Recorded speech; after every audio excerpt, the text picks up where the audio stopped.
Potential क्या होता है, इस बात को।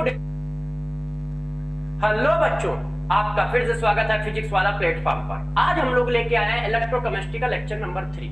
फर्स्ट और सेकंड लेक्चर में जो बात की थी उसी बात को कंटिन्यू करते हैं। सेकंड लेक्चर में मैंने इलेक्ट्रोड पोटेंशियल की बात की थी कि यार दोस्तों इलेक्ट्रोड पोटेंशियल क्या होता है, इस बात को डिफाइन कर लिया था। अब उसी बातों को थोड़ा सा आगे बढ़ाते हैं, इन बातों को जरा समझिएगा। देखो यार दोस्तों, अब हम लोग आपको बात करते हैं इलेक्ट्रोड पोटेंशियल के बारे में। डिफिनीशन मैंने आपको पहले ही बता दी थी कि डिफिनीशन क्या है, ठीक है। साथ साथ में एक दो प्रॉपर्टी भी बताई थी। अब यार कुछ और प्रॉपर्टी बताते हैं और चीजों को डिस्कस करते हैं। तो आज हमारा टॉपिक वहां से ही लेते हैं फिर से इलेक्ट्रोड पोटेंशियल को। तो गौर से समझिए मेरे प्यारे बच्चों, ये बहुत इंपॉर्टेंट पॉइंट है। आप चाहें तो इसको अच्छे से नोट करके रख सकते हैं क्योंकि इसी से क्वेश्चन होंगे सारे। कॉन्सेप्ट नंबर 1, यदि कोई आपसे पूछता है कि यार इलेक्ट्रोड पोटेंशियल और गिब्स फ्री एनर्जी में क्या रिलेशन होता है, तो जरा देखो यार, इलेक्ट्रोड पोटेंशियल और गिब्स फ्री एनर्जी में रिलेशन होता है delta G equal to N F E naught. Delta G equal to N minus N F E. अब कौन कौन सा क्या क्या होता है जरा ध्यान से देखो। वेयर कौन कौन क्या क्या है, इस बात को जरा ध्यान दीजिए। एन क्या है? एन है number of electron oxidize oblique reduce, number of electron oxidized oblique reduce in redox reaction या सेल रिएक्शन। सेल रिएक्शन लिख देता हूं, सेल रिएक्शन। कितने इलेक्ट्रॉन का ऑक्सीडेशन हो रहा है, कितने इलेक्ट्रॉन का रिडक्शन हो रहा है, वो एन है। एफ क्या होता है मेरे दोस्त? एफ होता है क्या? Charge of 1 mole electron. 1 mole electron का चार्ज होता है और 1 मोल इलेक्ट्रॉन का चार्ज होता है वो होता है 96500 कूलम। तो इसी को क्या बोलते हैं? 1 फराडे बोलते हैं। एफ को ही इसी को क्या बोलते हैं बच्चों? 1 फराडे बोलते हैं। ये देखो, ठीक है, इसी को सिंबलाइज किया जाता है 1F से, ऐसे। तो देखो डेल्टा जी क्या है? गिब्स फ्री एनर्जी है। एन क्या है? एन है कितने number of mole of electron oxidize हुए हैं और रिड्यूस हुए, ठीक है। एफ क्या है? अब बात आती है ई क्या है। ई जो है वो है इलेक्ट्रोड पोटेंशियल। वो मेरे दोस्त क्या है? इलेक्ट्रोड पोटेंशियल है। यदि कोई हाफ सेल है तो electrode potential of half cell. ये देखो, ये हमारा क्या है दोस्त? ई है। तो एक फार्मूला हुआ delta G equal to minus N F E. अब इसी को कोई बच्चा चाहे तो ऐसे भी लिख सकता है, delta G naught equal to minus N F E naught. मतलब जब डेल्टा जी ई स्टैंडर्ड लोगे तो डेल्टा जी स्टैंडर्ड आएगा, जब ई नॉर्मल लोगे तो डेल्टा जी भी नॉर्मल आएगा, ठीक है। तो दोनों फार्मूले सही है, बस इस बात का ध्यान रखना, जब आप स्टैंडर्ड इलेक्ट्रोड पोटेंशियल लोगे तो स्टैंडर्ड गिब्स फ्री एनर्जी मिलेगी, जब आप नॉर्मल इलेक्ट्रोड पोटेंशियल लोगे या सिर्फ इलेक्ट्रोड पोटेंशियल लोगे तो सिर्फ गिब्स फ्री एनर्जी मिलेगी। इतना बात ध्यान रहेगा। इस फार्मूले को आप सभी बच्चे अच्छे से याद रखोगे, ध्यान रखिएगा, इस फार्मूले को याद रखना हम लोगों के लिए बहुत जरूरी है। तो इस फार्मूले को आप याद रखें, ठीक है। अब नेक्स्ट पॉइंट पे आते हैं, जरा इसको ध्यान दीजिए आप लोग। ये देखो, अब गौर से समझिए कॉन्सेप्ट नंबर 2 जो हमें सबसे ज्यादा काम आने वाला है क्वेश्चन में। अब हम लोग क्वेश्चन वाली चीजों को डिस्कस करना चालू कर रहे हैं। तो कॉन्सेप्ट नंबर 2, तो कॉन्सेप्ट नंबर 2 में पहला पॉइंट वो ये ध्यान रखो, जो हमारा इलेक्ट्रोड पोटेंशियल होता है, जो हमारा दोस्त क्या होता है? इलेक्ट्रोड पोटेंशियल होता है। इलेक्ट्रोड पोटेंशियल एक इंटेंसिव प्रॉपर्टी है, इंटेंसिव प्रॉपर्टी है, प्रॉपर्टीज। इलेक्ट्रोड पोटेंशियल एक इंटेंसिव प्रॉपर्टी है, इसका मतलब नॉट एडिटिव, इसको ऐड नहीं कर सकते हो, ठीक है। ये एडिटिव नेचर की नहीं होती है, इसको ऐड नहीं कर सकते हो कि एक इलेक्ट्रोड पोटेंशियल दूसरे इलेक्ट्रोड पोटेंशियल को ऐड कर दिया। पहला पॉइंट तो आपको ये याद रखना है कि इलेक्ट्रोड पोटेंशियल इंटेंसिव प्रॉपर्टी है, ठीक है। दूसरा पॉइंट ये याद रखना है कि डेल्टा जी जो होता है वो एक्सटेंसिव प्रॉपर्टी है। वो कैसी है मेरे दोस्त? एक्सटेंसिव प्रॉपर्टी है। और यदि ये एक्सटेंसिव प्रॉपर्टी है तो ये एडिटिव होता है, इसको आप ऐड कर सकते हो। ये कैसा है? एडिटिव नेचर का है, इसको ऐड किया जा सकता है, ठीक। अब ये पॉइंट बहुत इंपॉर्टेंट है, इसको ध्यान रखिएगा। कैसे काम करता है मैं आपको एक्सप्लेन करता हूं, जरा देखिएगा, ठीक है। और साथ साथ में ये भी बताता हूं कि काम कैसे करेगा, क्वेश्चन कैसे फ्रेम होंगे। अब धीरे धीरे उन बातों पे चलते हैं। पहला क्वेश्चन जरा देखो, जैसे मेरे से किसी ने कहा कि यार ये देखो कॉपर पॉजिटिव आयन, ये एक हाफ सेल है और इसका आपको ई सेल दिया है, इसका इलेक्ट्रोड पोटेंशियल आपको दिया है -x1 इलेक्ट्रॉन वोल्ट। फिर इन्होंने एक ये सेल दिया, कॉपर +1 इक्वल्स कॉपर +2 इक्वल्स, और दोस्त इसका इलेक्ट्रोड पोटेंशियल दिया है -x2 इलेक्ट्रॉन वोल्ट। वो कहते हैं कि यार इसका जरा आप वोल्टेज बता दो कितना होगा इस हाफ सेल का। इस हाफ सेल का पोटेंशियल वो पूछ रहे हैं कि इस हाफ सेल का स्टैंडर्ड इलेक्ट्रोड पोटेंशियल बता दो। ये सब स्टैंडर्ड इलेक्ट्रोड पोटेंशियल दिया है, ये देखो। अब ये क्वेश्चन है, ऐसा क्वेश्चन होगा तो हम क्या करेंगे और किस तरह से क्वेश्चन को सॉल्व करेंगे। तो जरा देखो मेरे प्यारे बच्चों कि हमें किस तरह से इस टाइप के क्वेश्चन को सॉल्व करना है। पहले तो जरा ध्यान दो, आपको दिया क्या है? 2 हाफ सेल का पोटेंशियल दिया है और पूछा क्या जा रहा है? तीसरे हाफ सेल का पोटेंशियल पूछा जा रहा है। यही तो दिया है, देखो ये हाफ सेल है ना, इसमें क्या हो रहा है? ऑक्सीडेशन। ये भी हाफ सेल है, इसमें भी क्या हो रहा है? ऑक्सीडेशन। और जो पूछा जा रहा है वो भी एक हाफ सेल है, उसमें भी क्या हो रहा है? ऑक्सीडेशन। मतलब हाफ सेल का पोटेंशियल देके यदि कहीं हाफ सेल पूछा जाए तो हमें क्या करना है? गौर से तो पहला नोट समझो, यदि हाफ सेल का पोटेंशियल दे रहा है, गिवन क्या है? गिवन है हाफ सेल। गिवन क्या है? Half cell. और फाइंड भी क्या करना है? फाइंड भी करना है half cell potential. Half cell potential ये हमें फाइंड भी करना है। तो ऑलवेज उनके डेल्टा जी ऐड करोगे, ई नहीं। कोई बच्चा सोच रहा होगा कि सर यार हम ऐसे कर देंगे, आंसर आ जाएगा, इन दोनों को ऐड कर दो बस बात खत्म हो गई, है कि नहीं भाई? इन दोनों को ऐड करोगे तो ये कट जाएंगे, डेल्टा ई जुड़ जाएगा। मगर हम ऐसा नहीं कर सकते। क्यों नहीं कर सकते? गलत नहीं है, मगर हम कर नहीं सकते क्योंकि ये इंटेंसिव प्रॉपर्टी है। इंटेंसिव प्रॉपर्टी एडिटिव नहीं होती, इंटेंसिव प्रॉपर्टी एडिटिव नहीं होती, तो हम ऐसा नहीं कर सकते। तो फिर यार क्वेश्चन कैसे करें? तो हमेशा ध्यान रखना, इंटेंसिव प्रॉपर्टी है इसलिए वो ऐड नहीं हो सकता। कौन नहीं ऐड हो सकता दोस्त? इलेक्ट्रोड पोटेंशियल नहीं ऐड हो सकता है। मगर किसने कहा है कि डेल्टा जी ऐड नहीं हो सकता? डेल्टा जी तो एक्सटेंसिव प्रॉपर्टी है ना, तो एक्सटेंसिव प्रॉपर्टी तो एडिटिव होती है, तो इनके डेल्टा जी को ऐड करो। वही मैं कह रहा हूं कि जब भी कहीं हाफ सेल दिया जाए और फाइंड भी हाफ सेल करना हो तो ऑलवेज क्या करोगे? ऐड करोगे, add delta G of half cell, ठीक है। तो हम करेंगे क्या? तो हमें ये काम करना है, ध्यान रखिएगा, हमें क्या काम करना है? उनके डेल्टा जी को ऐड करना है इस तरह से। ये देखो, तो हम क्या करेंगे? हम सॉल्यूशन के लिए ये काम करेंगे, उनके डेल्टा जी को ऐड करेंगे। कभी भी ई को डायरेक्ट मत ऐड कर देना। और ऐड कैसे करना है? किसी बच्चे ने कहा सर ऐड कैसे करेंगे? जैसा थर्मोकेमिस्ट्री में करते थे, ये स्टेट फंक्शन है तो स्टेट फंक्शन है तो बिल्कुल मैथ्स लगेगी। ऐसा कुछ भी अरेंज करो कि बस फाइनल रिएक्शन आ जाए। जो माना है यार वो करो, बच्चों की भी तो मर्जी चलेगी यार, जैसा मानो वैसा करो, कुछ भी मल्टीप्लाई कर लो, इधर उधर रिएक्शन को पटक दो, जो माने करो, बस आंसर ये फाइनल रिएक्शन आनी चाहिए। क्यों? डेल्टा जी एक स्टेट फंक्शन है। और यार दोस्त यदि ये स्टेट फंक्शन है तो बिल्कुल उसी तरह से सॉल्व होगा जैसे थर्मोडायनेमिक्स में सॉल्व करते थे। स्टेट फंक्शन होने का मतलब है तुम मैथ्स का पूरा रूल लगा सकते हो कि दो रिएक्शन को ऐड करें, मल्टीप्लाई करें, सब्ट्रैक्ट करें, मगर फाइनल रिएक्शन आ जाए। तो अब बताओ इन दो रिएक्शन का हम क्या करेंगे? डेल्टा जी ऐड करेंगे। कैसे करेंगे? देखो मैं आपको नेक्स्ट स्टेप में बताता हूं। अब हम इस क्वेश्चन को सॉल्व कैसे करेंगे मेरे दोस्तों? तो ये देखो मैं अब आपको बता रहा हूं कि ऐसे क्वेश्चन कैसे सॉल्व किए जाएंगे। तो पहले मेरे पास रिएक्शन ये थी,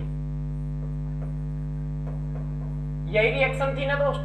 अब हम इसका डेल्टा जी लिख लेंगे, delta G equal to minus N F standard. तो ये क्या आएगा, तो ये आ गया माइनस एन।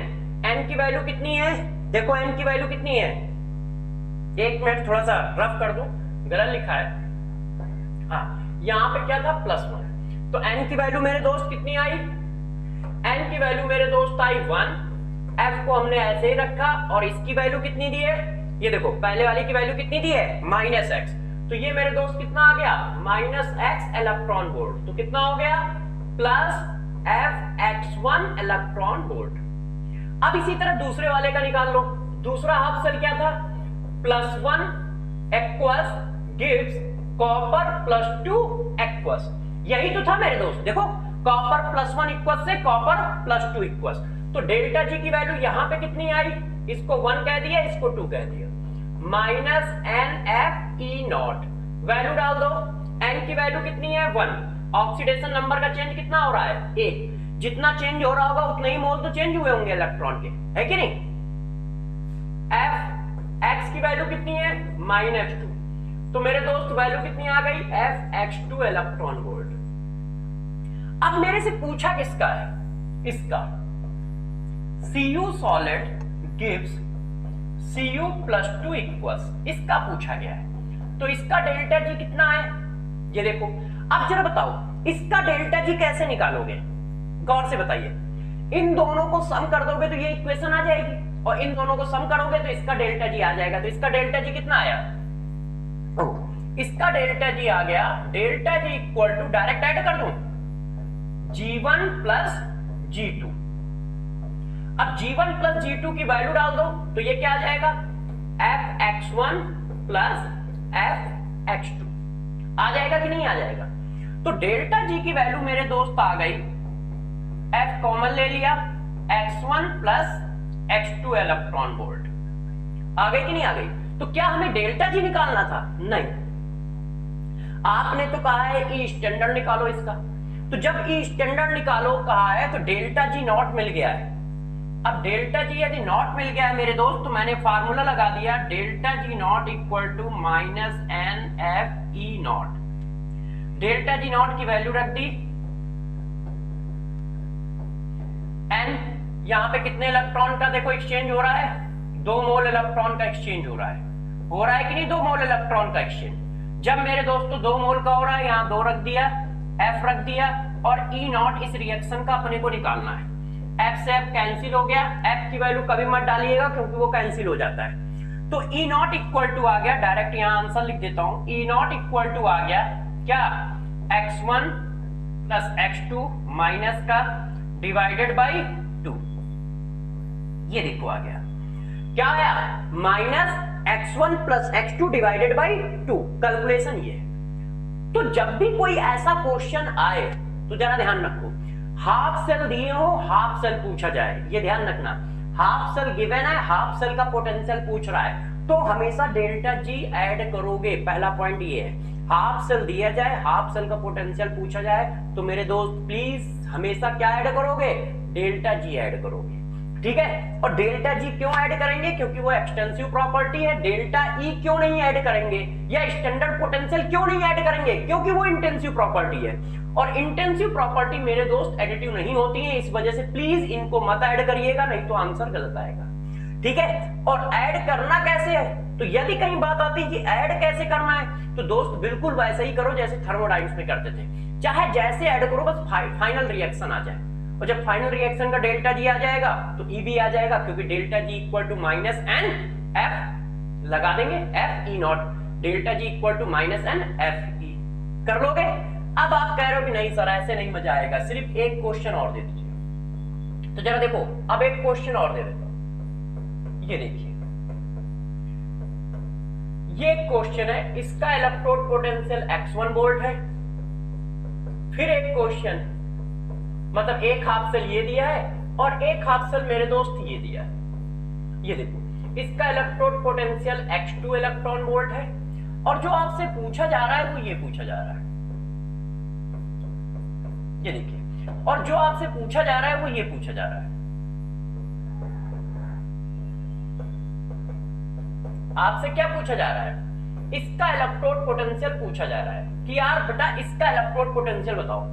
क्या दो हाफ सेल का पोटेंशियल दिया है आपको? क्या हाफ सेल का पोटेंशियल दिया है? बोलो बोलो, क्या हाफ सेल का पोटेंशियल दिया है? यस, हाफ सेल का पोटेंशियल दिया है। देखो +2 और क्या है, 0 से +2 हाफ सेल है, +3 से 0 हाफ सेल है, और जो पूछा जा रहा है क्या वो भी हाफ सेल है? चेक करो, सिर्फ ऑक्सीडेशन या रिडक्शन ही तो हो रहा है। +2 से +3 ऑक्सीडेशन हो रहा है, +3 से 0 रिडक्शन हो रहा है, 0 से +2 ऑक्सीडेशन हो रहा है। इसका मतलब सब हाफ सेल दिए है ना। हाफ सेल देख के हाफ सेल का पोटेंशियल पूछ रहा है ना मेरे दोस्त। जब भी हाफ सेल देख के हाफ सेल का पोटेंशियल पूछेगा तो क्या करोगे? डेल्टा जी ऐड करोगे। फिर से देखो, तो अब हम इनके डेल्टा जी ऐड करते हैं। तो डेल्टा जी कैसे ऐड करोगे? अब मैं डायरेक्ट लिखूंगा, इसका डेल्टा जी क्या निकलेगा? -NFE0। तो देखो मैं डायरेक्ट लिख रहा हूं, चलो बच्चों, ऑक्सीडेशन नंबर में कितना चेंज है? 2 का है, ठीक है। F की वैल्यू आ गई और ये क्या आ गया? -1, तो वैल्यू कितनी बन गई? प्लस की ये। इसका निकालो, ऑक्सीडेशन नंबर में कितना चेंज है? 3 का। F ऐसे ही आ गया, इसकी क्या वैल्यू है? -x3, तो ये क्या बन गया बच्चों? ठीक है कि नहीं? प्लस ये देखो ऐसा आएगा कि नहीं आएगा दोस्त? अब इसका कैसे निकाला जाए? तो गौर से मेरी बात को जरा सुनिएगा। क्या इन दोनों को ऐड करोगे तो ये आएगा? नहीं, इसका अपोजिट आएगा। यदि हम इसको नंबर 1 कहते हैं, इसको नंबर 2 कहते हैं और इनको ऐड कर देते हैं कि यार 1 + 2 ऐड कर दो, तो जब मेरे दोस्त 1 + 2 करोगे तो जरा बताना क्या आएगा? 1 + 2 करोगे तो आएगा Fe इक्वल्स, क्यों? ये और ये कट जाएंगे, तो क्या आएगा? Fe equals Fe2 positive equals, ये आएगा। और हमने क्या पूछा है? Just opposite. तो मैंने यार अभी तो तुमको पढ़ाया था कि जिस हाफ रिएक्शन का पोटेंशियल दिया हो, यदि उसके अपोजिट हाफ सेल का पूछा जा रहा है तो बस साइन चेंज कर दो। तो तुम इसी का निकाल लो और इसका निकालने के बाद साइन चेंज कर देना, इसका आ जाएगा। क्यों? देखो +2 से +3, +3 से +2, तो जो इसका पोटेंशियल आएगा उसका जस्ट अपोजिट इसका आएगा। अभी मैंने पीछे पढ़ाया था, ये उसी हाफ सेल का रिडक्शन है और ये उसी हाफ सेल का ऑक्सीडेशन पोटेंशियल है, तो ये आपस में बराबर होंगे विद अपोजिट साइन। तो इसका निकाल लो ना यार, क्या टेंशन की बात है? तो इसका कैसे निकालोगे? इसके मैंने मानी डेल्टा जी, तो इसका डेल्टा जी किसके बराबर आया? डेल्टा जी 1 के, delta G standard 1, delta G standard 2। तो डायरेक्ट वैल्यू लिख दूं, तो डायरेक्ट वैल्यू क्या आई? 2fx1 + 3fx2, ठीक है नहीं? कॉमा ले लो f, तो क्या आ गया? 2x1 मेरे दोस्त आ गया, और क्या आ गया दोस्त? 3x2 आ गया। चेक करो यार, यही आएगा कि नहीं आएगा? अब इस डेल्टा जी की वैल्यू डाल दो, डेल्टा जी की वैल्यू डाल दो, यहीं पे डाल दूं। ये देखो -2, कितने का डिफरेंस है? कितने का डिफरेंस है? अरे भाई बोलो तो सही, कितने का डिफरेंस है यार दोस्त? 1 का डिफरेंस है, तो 1 चिपका दिया। फिर क्या डाला? Fe0 अपने को निकालना है दोस्त। F से F कैंसिल हो जाएगा, तो E0 की वैल्यू कितनी आ गई? पढ़ के सुनाओ जल्दी से, E0 की वैल्यू कितनी आई? -2x1 + 3x2। ये वैल्यू आई कि नहीं आई है? मगर दोस्त ये जो वैल्यू आई है इस हाफ सेल की आई है। क्या मैंने इसी हाफ सेल को निकाला है? नहीं, हमको चाहिए आंसर इस हाफ सेल का। तो इस हाफ सेल का आंसर क्या आएगा? जस्ट अपोजिट आएगा। क्यों आएगा? बात समझ रहे हो ना? इसका आंसर ये आएगा।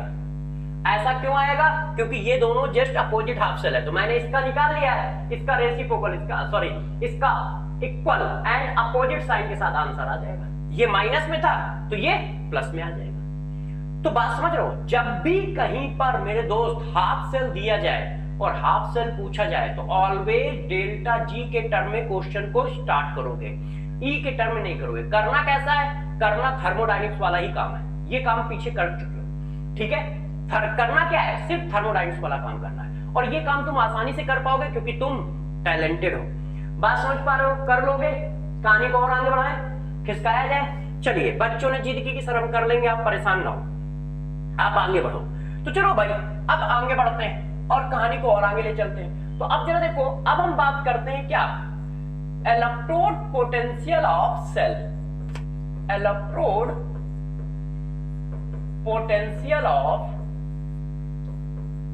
Potential of cell. किसी सेल का पोटेंशियल क्या होगा? इसी को कहा जाता है ई सेल। इसी को कहा जाता है ईएमएफ ऑफ सेल। ये सब एक ही बात है। ये अब ये क्या होता है, कैसे काम करता है, इसको बताता हूं। अब हमारे पास क्या है, सेल है ना, तो कॉम्बिनेशन होता है। सेल किसका कॉम्बिनेशन होता है, तो सभी बच्चों को पता है कि यार देखो ये एनोड हो गया इस तरह से, और ये हमारा कैथोड हो गया इस तरह से। इनका कॉम्बिनेशन है हमारा सेल। यही तो है मेरा दोस्त, इसी बात को तो डिस्कस कर रहे थे ना यार, क्यों भाई? इसका कॉम्बिनेशन है सेल। ये देखो, अब ये हमने क्या चिपका दिया, सॉल्ट ब्रिज चिपका दिया ऐसे, इस तरह से, और ये वोल्टामीटर लगा दिया ऐसे। अब जरा मेरे को बताना, मैंने वही वाला सेल पूरा बनाया है, जेडन रॉड है मेरे दोस्त, और ये क्या है, जिंक सल्फेट का सॉल्यूशन है। यहां पे क्या है, कॉपर रॉड है, और ये क्या है, कॉपर सल्फेट का सॉल्यूशन है, और ये इलेक्ट्रोलाइट है। इलेक्ट्रोलाइट में इलेक्ट्रोलाइट भरा हुआ है। ये देखो सॉल्ट ब्रिज में इलेक्ट्रोलाइट ऐसे भरा हुआ है। अब मेरे दोस्त जरा बताना, जितने इलेक्ट्रॉन का ऑक्सीडेशन होगा उतने ही इलेक्ट्रॉन का रिडक्शन होगा। ये बात सेम है, ये बात सही है ना?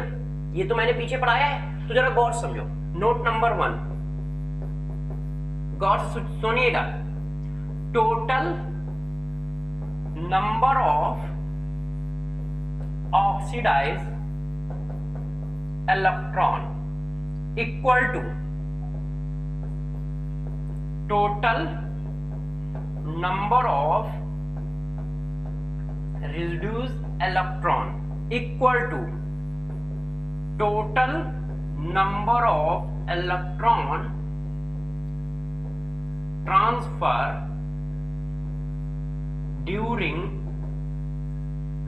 cell reaction। देखो यार प्यारे बच्चों, ये तीनों चीजें आपस में बराबर होती है। जितने इलेक्ट्रॉन का ऑक्सीडेशन होता है उतने ही इलेक्ट्रॉन का रिडक्शन होता है, और उतने ही इलेक्ट्रॉन सेल में ट्रांसफर हो रहे होते हैं। इस बात को मैं थोड़ा लिख के दिखा देता हूं, हो सकता है अभी आप ना समझ पा रहे हो। जेडन सॉलिड से जेडन आयन इक्वल्स, ऐसे ही तो जाओगे, और जब ऐसे जाओगे तो कितने इलेक्ट्रॉन है, 2। अच्छा, कॉपर आयन इक्वल्स से कॉपर सॉलिड, कितने इलेक्ट्रॉन का, 2। अब इनको जोड़ दो, जब इनको ऐड करोगे तो ये सेल बना कि नहीं बना? ये देखो। अब मेरे दोस्तों जो सेल बना है जरा उसको चेक करो आप। यदि उसको आप बहुत अच्छे से चेक करोगे तो जरा गौर समझिए। ऑक्सीडेशन में कितने मोल इलेक्ट्रॉन पार्टिसिपेट कर रहे हैं, 2 मोल इलेक्ट्रॉन पार्टिसिपेट कर रहे हैं। रिडक्शन में कितने मोल इलेक्ट्रॉन पार्टिसिपेट कर रहे हैं, 2 मोल इलेक्ट्रॉन पार्टिसिपेट कर रहे हैं। दोनों बराबर है। तो किसी बच्चे ने कहा सर यदि यहां सिल्वर ले ले तो भी बैलेंस करने में वो इलेक्ट्रॉन बराबर होंगे, तभी तो काट पाओगे। मैंने अभी पीछे पढ़ाया था कि जितने मोल इलेक्ट्रॉन का ऑक्सीडेशन करोगे उतने ही मोल इलेक्ट्रॉन का रिडक्शन करोगे। तो ये दोनों तो हमेशा बराबर करने पड़ते हैं, नहीं होते तो भी करने पड़ते हैं। अब जरा यहां पर चेक करके बताओ कितने मोल इलेक्ट्रॉन का ऑक्सीडेशन हो रहा है, 2 मोल का। यहां पर चेक करके बताओ कितने मोल का रिडक्शन हो रहा है, 2 मोल का। तो जरा देखो, जितने मोल ऑक्सीडाइज हो रहे हैं उतने ही मोल रिड्यूस हो रहे हैं, और उतने ही मोल का सेल में ट्रांसफर हो रहा है। मतलब एन की वैल्यू सेम है तीनों में। एन की वैल्यू क्या है, सेम है कि नहीं? इसी वजह से गौर सुनिएगा, डरिएगा नहीं, इसी वजह से ई, गौर से देखिए, इसी वजह से ई सेल इक्वल टू आप लिख सकते हो ई, गौर सुनिएगा, E anode, E reduction potential of cathode minus E reduction potential of anode, या ऐसे लिख लो। अभी मैं ऐसे लिख देता हूं जैसे आप इस बात को थोड़ा और अच्छे से समझ सको। गौर समझिएगा, हम इसको लिख सकते हैं E oxidation potential of anode plus मेरे दोस्त E oxidation reduction potential of cathode.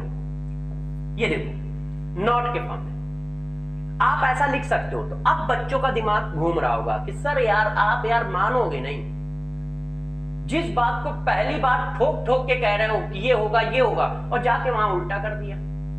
आप कब सुधरोगे यार, है कि नहीं? बात समझ पाएगी? अभी मैं चिल्ला के पीछे बोल के आया हूं कि इलेक्ट्रोड पोटेंशियल एडिटिव नहीं है, उनको ऐड मत करना, और यहां देखो ऐड करके रखा हुआ है। गुस्सा तो आया होगा तुम्हें, है कि नहीं? बहुत गुस्सा आए होगे कि यार सर क्या मजाक चल रहा है यार, अभी तो आप कह रहे थे एडिटिव नहीं है, आप धड़ के ऐड कर दिया है। आपने कहा है कि सेल का पोटेंशियल निकालना हो तो एनोड का ऑक्सीडेशन पोटेंशियल प्लस कैथोड का रिडक्शन पोटेंशियल का सम कर देना, आंसर आ जाएगा। और अभी आप पीछे इतनी देर से चिल्ला रहे थे कि ये इंटेंसिव प्रॉपर्टी है, ऐड मत करना, डेल्टा जी ऐड करना। तो फिर यहां पे आपने क्या किया है? गुस्सा आ रहा है ना, तो चलो इस गुस्से को थोड़ा सा शांत करते हैं यार। गौर समझिए, हमने बच्चों डेल्टा जी ही ऐड किया है, हमने डेल्टा जी ऐड किया है, मगर जरा बताना N1, N2, N3 तीनों पे सेम है, इसका डेल्टा जी ऐड किया, इन दोनों के डेल्टा जी को ऐड करोगे तो इसके डेल्टा जी के बराबर करोगे। तीनों में इलेक्ट्रॉन बराबर है, F की वैल्यू बराबर है, तो लास्ट में यही तो बचेगा, है कि नहीं भाई? माइनस इसका कट गया, माइनस इसका कट गया, माइनस इसका कट गया, तो मैंने डेल्टा जी ऐड किया है। जरा ध्यान रखिएगा, ऐड डेल्टा जी हुआ है, वो दिखता नहीं है, रियलाइज नहीं होता है, आप डेल्टा जी ही ऐड कर रहे हो। और यदि आप नहीं मानते हो तो आपको मैं थोड़ी हेल्प करके दिखा देता हूं कि नहीं यार मैंने डेल्टा जी ऐड किया था। देखना, इसका डेल्टा जी निकालो, क्या लिखोगे? मैं इसका डेल्टा जी लिख रहा हूं, कितने इलेक्ट्रॉन का ट्रांसफर हो रहा है? 2 F, और इसके ई सेल नॉट। इसका लिखो बच्चों, इस वाली रिएक्शन का क्या लिखोगे? -2F, ठीक है। और ये कौन सा पोटेंशियल रखा जाएगा? ऑक्सीडेशन पोटेंशियल, क्योंकि रिएक्शन किसकी है? ऑक्सीडेशन की है। इसमें क्या रखोगे? -2F। कौन सा पोटेंशियल रखा जाएगा? रिडक्शन पोटेंशियल, क्योंकि रिएक्शन रिडक्शन की है। अब जरा सॉरी बच्चों, बहुत कॉर्नर पे गया तो वो खुल गया है, तो क्या खुल गया? इसको बंद करते हैं, नाइट लोकेशन मांग रहा है ये तो यार। तो हम लोग जरा आगे चलते हैं, ये देखो अब पीछे आ जाते हैं, बंद कर दो। अब जरा बहुत सी मेरी बात तो बच्चों देखो, 2 से 2 कट गया, माइनस से माइनस कट गया, F से F कट गया, ऊपर वाली इक्वेशन आ गई कि नहीं आ गई? चेक करो, ऊपर वाली इक्वेशन आ जाएगी। तो ध्यान रखिएगा, जब सेल पोटेंशियल निकालना हो तो तुम उनको ऐड कर दो या सब्ट्रैक्ट कर दो, कोई दिक्कत नहीं है, क्योंकि तुमने ऐड या सब्ट्रैक्ट डेल्टा जी को ही किया है, मगर क्या है वो दिखता नहीं है। हमको लगता है कि दोहरी कहानी कैसे चल रही है, सर यार दोहरी कहानी कैसे पढ़ा रहे हैं, बच्चों में ये कंफ्यूजन आता है। क्यों? क्योंकि वहां पर हम चिल्ला चिल्ला के कुछ बोल के आते हैं और यहाँ पर कुछ कर रहे होते हैं, तो तुरंत 360 से बच्चे का दिमाग घूम जाता है, कहता है ये लोग हो गया खेल भाजी। तो यार कैसे खेल हो सकता है? हम दोनों लोग खिलाड़ी हैं, हम उस खेल को अपनी ही डायरेक्शन में मोड़ के रखेंगे। हमने डेल्टा जी ही ऐड किया है, मगर क्या होता है जब कोई सेल बनता है तो जितने इलेक्ट्रॉन ऑक्सीडाइज होते हैं उतने ही इलेक्ट्रॉन रिड्यूस होते हैं और उतने ही इलेक्ट्रॉन सेल रिएक्शन में ट्रांसफर होते हैं। तो n की वैल्यू जाती है कट, और जब बच्चों n की वैल्यू जाती है कट और f की वैल्यू पहले से ही सेम है, कट गई, तो वही इक्वेशन आ जाती है। बात समझ गया? इतनी बात समझ गया ना कि जब सेल पोटेंशियल की बात आए तो तुम डायरेक्ट इलेक्ट्रोड पोटेंशियल को प्लस माइनस कर सकते हो, जब सेल पोटेंशियल की बात आए तो डायरेक्ट इलेक्ट्रोड पोटेंशियल को प्लस माइनस कर सकते हो। मगर यदि हाफ सेल देके हाफ सेल का पूछा जाए तो नहीं कर सकते। क्यों नहीं कर सकते? क्योंकि उनमें इलेक्ट्रॉन की वैल्यू अलग अलग है, किसी में कुछ इलेक्ट्रॉन ऑक्सीडाइज हो रहे हैं, किसी में कुछ इलेक्ट्रॉन रिड्यूस हो रहे हैं, किसी में कुछ इलेक्ट्रॉन ऑक्सीडाइज हो रहा है, इसलिए ऐसा वहां हम नहीं कर पाए थे। और ऐसा क्यों नहीं कर पाए थे? क्योंकि इलेक्ट्रोड पोटेंशियल एक इंटेंसिव प्रॉपर्टी है। तो अब आप इस बात को समझ पाए होंगे कि यदि हाफ सेल देके हाफ सेल पूछा जाए तो डेल्टा जी को ऐड करोगे, और यदि हाफ सेल का पोटेंशियल देके सेल पोटेंशियल पूछा जाए तो डायरेक्ट सेल पोटेंशियल को ऐड कर दोगे। यदि मेरे दोस्त हाफ सेल पोटेंशियल देके एनोड के हाफ सेल का पोटेंशियल दिया, उसने कैथोड के हाफ सेल का पोटेंशियल दिया और सेल पोटेंशियल पूछा, तो डायरेक्ट ऐड कर देना या सब्ट्रैक्ट कर देना, कोई दिक्कत की बात नहीं है, वो डेल्टा जी ही माना जाएगा, वो बस विजुलाइज नहीं होता है। मगर हाफ सेल देके हाफ सेल पूछा जाए तो हमेशा डेल्टा जी के फॉर्म में करिएगा। बार बार इस स्टेटमेंट को बोल रहा हूं क्योंकि बच्चों में यहां गलती होती है। अब इस फार्मूले को हम 3 तरीके से लिख सकते हैं। ये वाला फार्मूला जो है, इस फार्मूले को गौर समझिए, ये कई तरीकों से लिखा जा सकता है। कैसे? इसको मैं आगे बढ़ाता हूं। देखो मेरे दोस्त, सेल पोटेंशियल का फार्मूला 3 तरीके से लिख सकते हो। कैसा? अभी मैंने जो सेल पोटेंशियल का फार्मूला लिखा था वो ये लिखा था, यही तो लिखा है। आप जरा देखो, इसी को लिखा था ना बच्चों, इतना तो जानते ही हो कि जब स्टैंडर्ड लगाओगे तो सब में स्टैंडर्ड लगेगा, जब स्टैंडर्ड नहीं लगाओगे तो सब में स्टैंडर्ड नहीं लगेगा। अब जरा ये देखो क्या लिखा है, oxidation potential of anode plus reduction potential of cathode. यदि सारा पोटेंशियल रिडक्शन के फॉर्म में लिखना हो तो यही फार्मूला कैसे हो जाएगा? सारा पोटेंशियल यदि रिडक्शन के फॉर्म में लिखना हो तो यही फार्मूला कैसे हो जाएगा मेरे दोस्त? गौर समझिएगा। यदि मैं ऐसा लिख दूं तो क्या किसी बच्चे को बुरा लगेगा कि सर ने ऐसा क्यों लिख दिया है? और यदि बुरा लगेगा तो वो मार खाने का हक रखता है। जरा देखो, मैंने ऑक्सीडेशन पोटेंशियल को उसके रिडक्शन पोटेंशियल में चेंज कर दिया, और मैंने अभी पीछे पढ़ाया था कि उसी सेल का ऑक्सीडेशन पोटेंशियल उसी सेल के रिडक्शन पोटेंशियल के बराबर होता है विद अपोजिट साइन। ये किसके लिए? सेम सेल के लिए, सेम हाफ सेल के लिए, सेम हाफ सेल। ये देखो, सेम हाफ सेल के लिए। ये देखो, तो हम इस फार्मूले को ऐसे भी लिख सकते हैं, जब सबसे ज्यादा ये वाला फार्मूला पढ़ा जाता है। ये क्यों? क्योंकि हम लोग सबसे ज्यादा रिडक्शन पोटेंशियल के टर्म यूज करते हैं। तो रिडक्शन पोटेंशियल के जब हम टर्म यूज करते हैं तो हम लोग ये वाला फार्मूला ज्यादा पढ़ते हैं, E cell equal to reduction potential of cathode minus reduction potential of anode. मेरी सबसे रिक्वेस्ट है कि पूरा पूरा पढ़ोगे, कोई ऐसे नहीं पढ़ेगा। E cell equal to E cathode minus E anode, E cathode minus E anode में ये बात भूल जाते हो कि वो रिडक्शन पोटेंशियल का है फार्मूला। तो reduction potential of cathode minus reduction potential of anode लिखोगे, ठीक है? या फिर इसी फार्मूले को थोड़ा हम और घुमा लें, कोई बच्चा चाहे तो इस फार्मूले को और घुमा सकता है। क्या इसको ऑक्सीडेशन पोटेंशियल में कन्वर्ट कर दो? यदि इसको ऑक्सीडेशन पोटेंशियल में कन्वर्ट कर दोगे तो देखो यही फार्मूला कैसा हो जाएगा।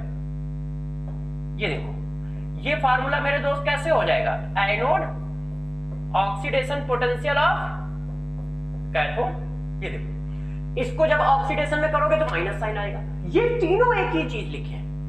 ये तुमने सेल पोटेंशियल ऑक्सीडेशन पोटेंशियल के टर्म में लिखा है, ये सेल पोटेंशियल रिडक्शन पोटेंशियल के टर्म में लिखा है, और ये सेल पोटेंशियल आपने एनोड ऑक्सीडेशन कैथोड रिडक्शन के टर्म में लिखा है। तो तीनों सेम बात है। हम सबसे ज्यादा किस फार्मूले को यूज करेंगे? यदि आप मेरी बात करोगे तो मैं इस फार्मूले को सबसे ज्यादा यूज करूंगा।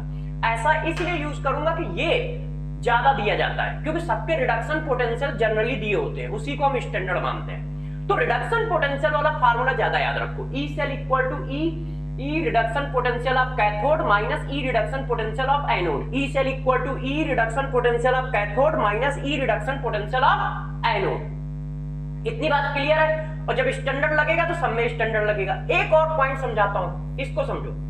ई cell equal to minus E cell भी होता है। ये क्या चीज है?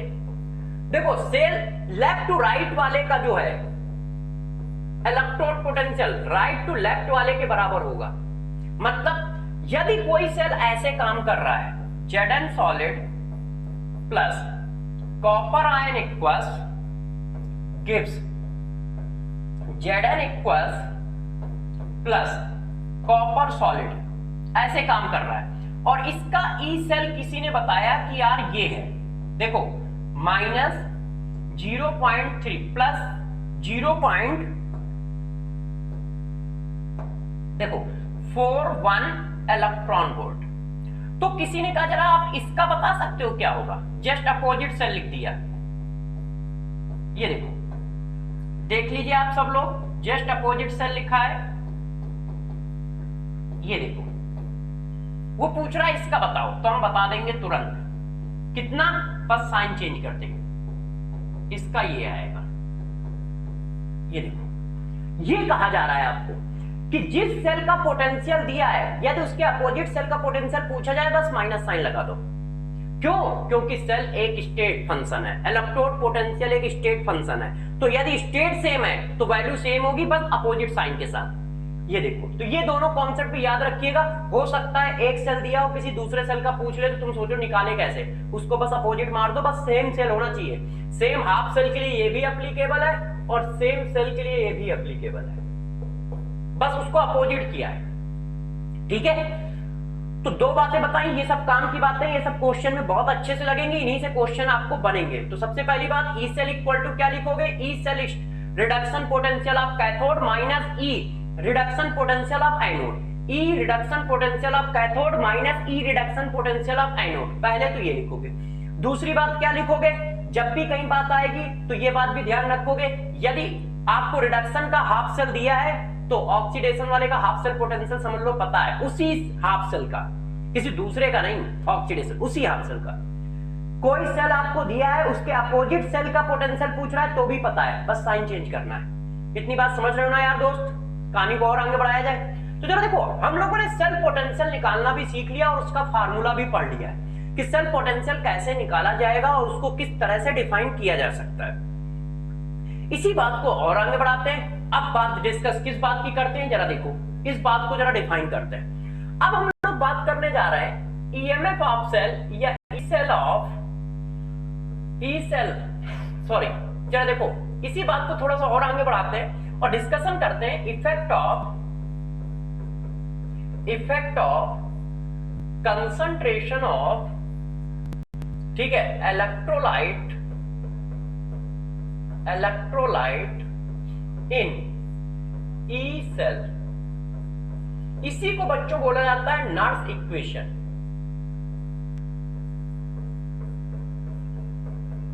इसी को आप लोग क्या बोलते हो, नर्स इक्वेशन बोलते हो। क्या होता है जरा इस बात को अच्छे से समझिए, इस फार्मूले को भी हम लोगों को अच्छे से देखना है, ठीक है। तो जरा देखो हम लोग देखते हैं delta G equal to delta G standard 2.3032 RT log QC, thermodynamics में हम लोगों ने पढ़ाया था। अब यार मेरे दोस्त यहां पर फार्मूला डाल दो। हम सबको पता है कि डेल्टा जी इक्वल टू मेरे दोस्त क्या होता है, NFE सेल ऐसे, है कि नहीं। अब जरा देखो यार, जब आप वैल्यू डालोगे तो क्या आएगा, NFE सेल, हम पूरे सेल के लिए पढ़ रहे हैं, NFE सेल स्टैंडर्ड, ठीक है। इसकी वैल्यू को ऐसे ही रखा 2.3032 RT log QC। QC तो जानते हो ना यार क्या बोला जाता है, क्वोशिएंट रेशियो बोला जाता है मेरे दोस्त QC को। अब इसको सॉल्व कर लो। E cell equal to E cell standard minus 2.3032 RT divided by NF log QC, यही तो फार्मूला आएगा, चेक करो है। अब इस फार्मूले को जरा गौर से समझिएगा कि यह फार्मूला हमारे लिए किस जगह के लिए अच्छा है, किस जगह के लिए खराब है। देखो ये हमारे पास फार्मूला आया। अब इस फार्मूले की इंपॉर्टेंस समझो कि ये हमारे लिए इंपॉर्टेंट क्यों है, जरा ध्यान दीजिएगा। ये जो फार्मूला आया ये किसके लिए एप्लीकेबल है, देख लो ऐसा लिखा है, ठीक।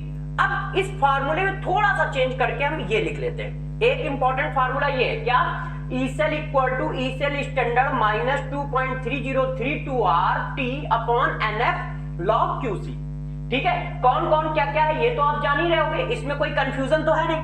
अब यार यहां पर हम थोड़ी सी कैलकुलेशन को इजी करने के लिए क्या करते हैं, थोड़ा सा काम बढ़ा देते हैं। कैसा कर रहे हैं जरा इस बात को जरा समझिएगा कि करने क्या जा रहे हैं। देखिए हम इसको रूम टेम्परेचर पे सेट करते हैं।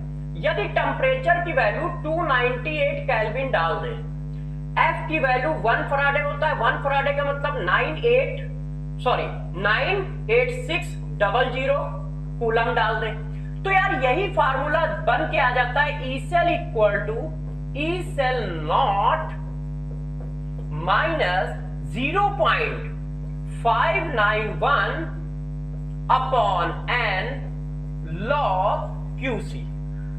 फिर हमारे पास ये फार्मूला आ जाता है, ये देखो क्या आ जाता है, E cell equal to E cell not minus 0.0591, इसको थोड़ा सा चेंज कर लो, क्या आएगा, कलर भी चेंज कर देता हूं, 0.0591 log। मगर ये फार्मूला किसके लिए एप्लीकेबल है, at T equal to 298 kelvin पे एप्लीकेबल है। ये वेरिएबल टेम्परेचर पे एप्लीकेबल नहीं है, ये रूम टेम्परेचर पे एप्लीकेबल है, ठीक है। तो यदि कहीं पर सेल में पोटेंशियल निकाला जा रहा है और टेम्परेचर चेंज कर रहा है तो ये फार्मूला नहीं लगेगा, फिर दोस्त ये वाला फार्मूला लगेगा। क्यों? क्योंकि ये वाला फार्मूला वेरिएबल टेम्परेचर पे है। जरा चेक करो, यहाँ पे टी की वैल्यू नहीं रखी है भाई। एफ तो फराडे कांस्टेंट है, उसकी वैल्यू थोड़ी चेंज होगी यार कभी, कांस्टेंट की वैल्यू थोड़ी चेंज होती कभी, तो ये तो कभी चेंज नहीं होगा। मगर मेरे दोस्त टी तो चेंज किया जा सकता है ना। हम किसी सेल का पोटेंशियल 100 डिग्री पे भी निकाल सकते हैं, 50 डिग्री पे भी निकाल सकते हैं। इन जनरल जो हम लोग फार्मूला यूज करते हैं उसका 298 केल्विन पे निकालते हैं रूम टेम्परेचर पे। तो ध्यान रखिएगा हम लोग ये फार्मूला यूज करेंगे और इसको भी थोड़ा सा इजी कर देते हैं। कैलकुलेशन बचाने के लिए बच्चों की हम लोग इसको भी ऐसा कर देते हैं। देखो इसको भी ऐसा कर लेते हैं, ये 59 है तो इसको 6 कर लेते हैं, log QC। तो जनरली हम इस फार्मूले का यूज कर रहे होते हैं। QC क्या है? क्वेशंट रेशियो है। क्वेशंट रेशियो कैसे निकाला जाता है वो आपको पहले से पता है कि क्वेशंट रेशियो को कैसे निकालोगे। N क्या है? N वही है कि कितने इलेक्ट्रॉन का ट्रांजिशन हो रहा है पूरे सेल में, है ना। नंबर ऑफ ऑक्सीडाइज इलेक्ट्रॉन या नंबर ऑफ रिड्यूस इलेक्ट्रॉन, दोनों की वैल्यू सेम होती है, तो वो है N। और E सेल और E सेल स्टैंडर्ड आप पहले से जानते हो। किसी भी सेल का स्टैंडर्ड हमेशा कांस्टेंट होगा। ये कांस्टेंट होता है पर्टिकुलर सेल का, और ये पर्टिकुलर सेल का भी वेरिएबल हो सकता है। क्यों? क्योंकि ये इस पे डिपेंड कर रहा है QC पर। मगर ये कांस्टेंट होगा एक पर्टिकुलर सेल का, गिवन सेल का, गिवन सेल का ये वैल्यू कांस्टेंट होगा। ई सेल स्टैंडर्ड, वो बात आप समझ ही रहे होगे कि जब ई स्टैंडर्ड रिडक्शन कांस्टेंट है, ई स्टैंडर्ड ऑक्सीडेशन कांस्टेंट है, तो उनका सम या डिफरेंस भी तो कांस्टेंट ही आएगा यार दोस्त। बात समझ रहे हो? तो इस फार्मूले को जरा एक बार अच्छे से समझ लो। E equal to E not minus, अब सेल हटा देता हूं, E equal to E not minus 0.06 divided by n log QC, 0.06 divided by n log QC। इस फार्मूले को हम बहुत अच्छे से यूज करेंगे। कैसे करते हैं मैं थोड़ा सा आपको और सिखाता हूं, जैसे इस बात को आप समझ पाओ। देखो यार, हमने इतनी देर से एक ही सेल की बात की है जिसको हम डैनियल सेल कहते हैं। हमने इस हाफ सेल की बात की थी, सॉरी इस पूरे सेल की बात की थी। इसी सेल को तो हम लोग इतनी देर से पढ़ रहे हैं। अब मेरे को बताओ जरा, यदि इसकी इक्वेशन लिखनी है तो कैसे लिखोगे? तो दोस्त इसकी इक्वेशन लिखनी है तो आप कैसे लिखोगे? E equal to E not minus 0.06 divided by n कितना है जरा बताओ, कितने इलेक्ट्रॉन का ऑक्सीडेशन हो रहा है? Zn equal to 0, Zn equal to +2, कितने का हो रहा है दोस्त? 2 का। रिडक्शन कितने का हो रहा है? 2 का हो रहा है। तो 2 का ऑक्सीडेशन हो रहा है, 2 का रिडक्शन हो रहा है, तो इलेक्ट्रॉन सेल में कितने इलेक्ट्रॉन ट्रांसफर हो रहा है? 2 हो रहा है। तो कोई एक चीज काउंट करके यहां छाप दो, 2 लॉग। अब QC क्या होता है? इक्विलिब्रियम, है ना। क्वेशंट रेशियो, क्वेशंट रेशियो क्या है? Concentration of product upon reactant. तो यार जरा बताना, एक्टिव मास किसका लिखोगे? एक्टिव मास आप लिखोगे एक्वस सब्सटेंस का। सॉलिड का तो तुम लेते ही नहीं हो, तो सॉलिड तो गायब हो गया। तो ये देखो इक्वेशन आ गई। अब कंसंट्रेशन चेंज होंगे तो E चेंज होगा, ये कांस्टेंट रहेगा किसी भी सेल का। तो इसका मतलब कंसंट्रेशन का इफेक्ट E सेल पे पड़ता है, मगर E सेल स्टैंडर्ड पे नहीं पड़ता है, ध्यान रखिएगा, ठीक है। E सेल पे पड़ता है। और कैसे पड़ता है? कुछ इस तरह से पड़ता है। इसका मतलब यदि मेरे को दोस्त सेल रिएक्शन मिल जाएगी तो सेल रिएक्शन मिल गई कि सेल का पोटेंशियल भी मिल जाएगा। तो अब हमें फोकस सेल रिएक्शन पर खूब अच्छे से रखना है। कैसे रखना है ये देखो मैंने आपको बता दिया है। अब चाहे तो आप एक सेल और दे देता हूं, उसका भी लिख के दिखा देता हूं, जैसे आपको थोड़ा सा आइडिया हो जाए। तो चलो बच्चों के आइडिया के लिए ये भी करके देख लेते हैं यार। देखो मेरे यार प्यारे बच्चों, ये एक सेल आपको दिया है,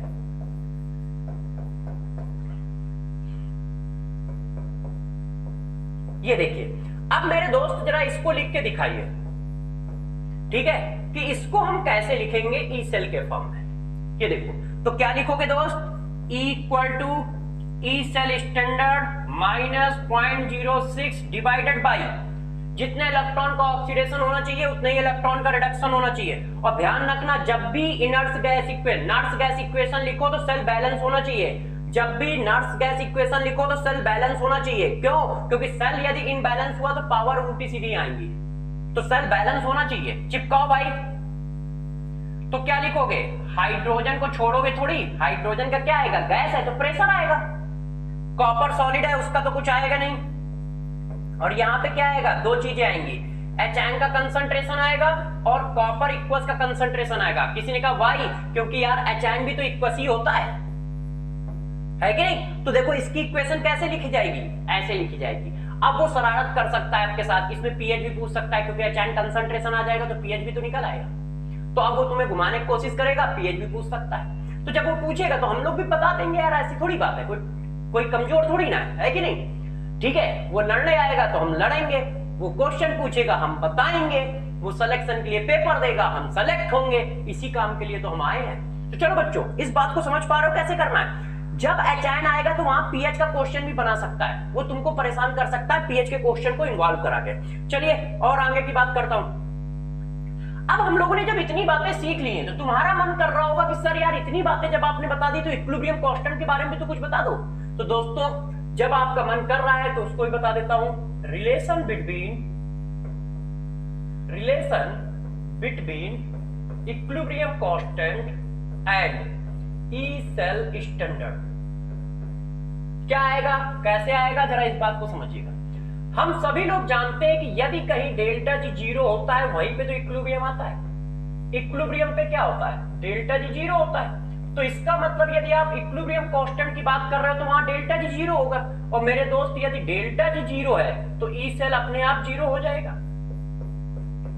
है कि नहीं। तो हमारा जो फार्मूला है E equal to E not minus 0.06 divided by n log QC। जब हम इक्विलिब्रियम पे जाएंगे एट इक्विलिब्रियम, तो मेरे दोस्त जब हम लोग इक्विलिब्रियम पे जाएंगे तो E की जगह हो जाएगा जीरो। ठीक है, E नॉट ऐसा ही हो गया 0.06 अपॉन n, और QC की जगह क्या हो जाएगा, Q इक्विलिब्रियम। क्यों, इक्विलिब्रियम पे ये भी तो कंडीशन होती है कि QC की वैल्यू के इक्विलिब्रियम के बराबर होती है। मार खा जाओगे यदि भूल गए हो तो। ध्यान रखिए, रिवीजन बहुत जरूरी है, ठीक है ना।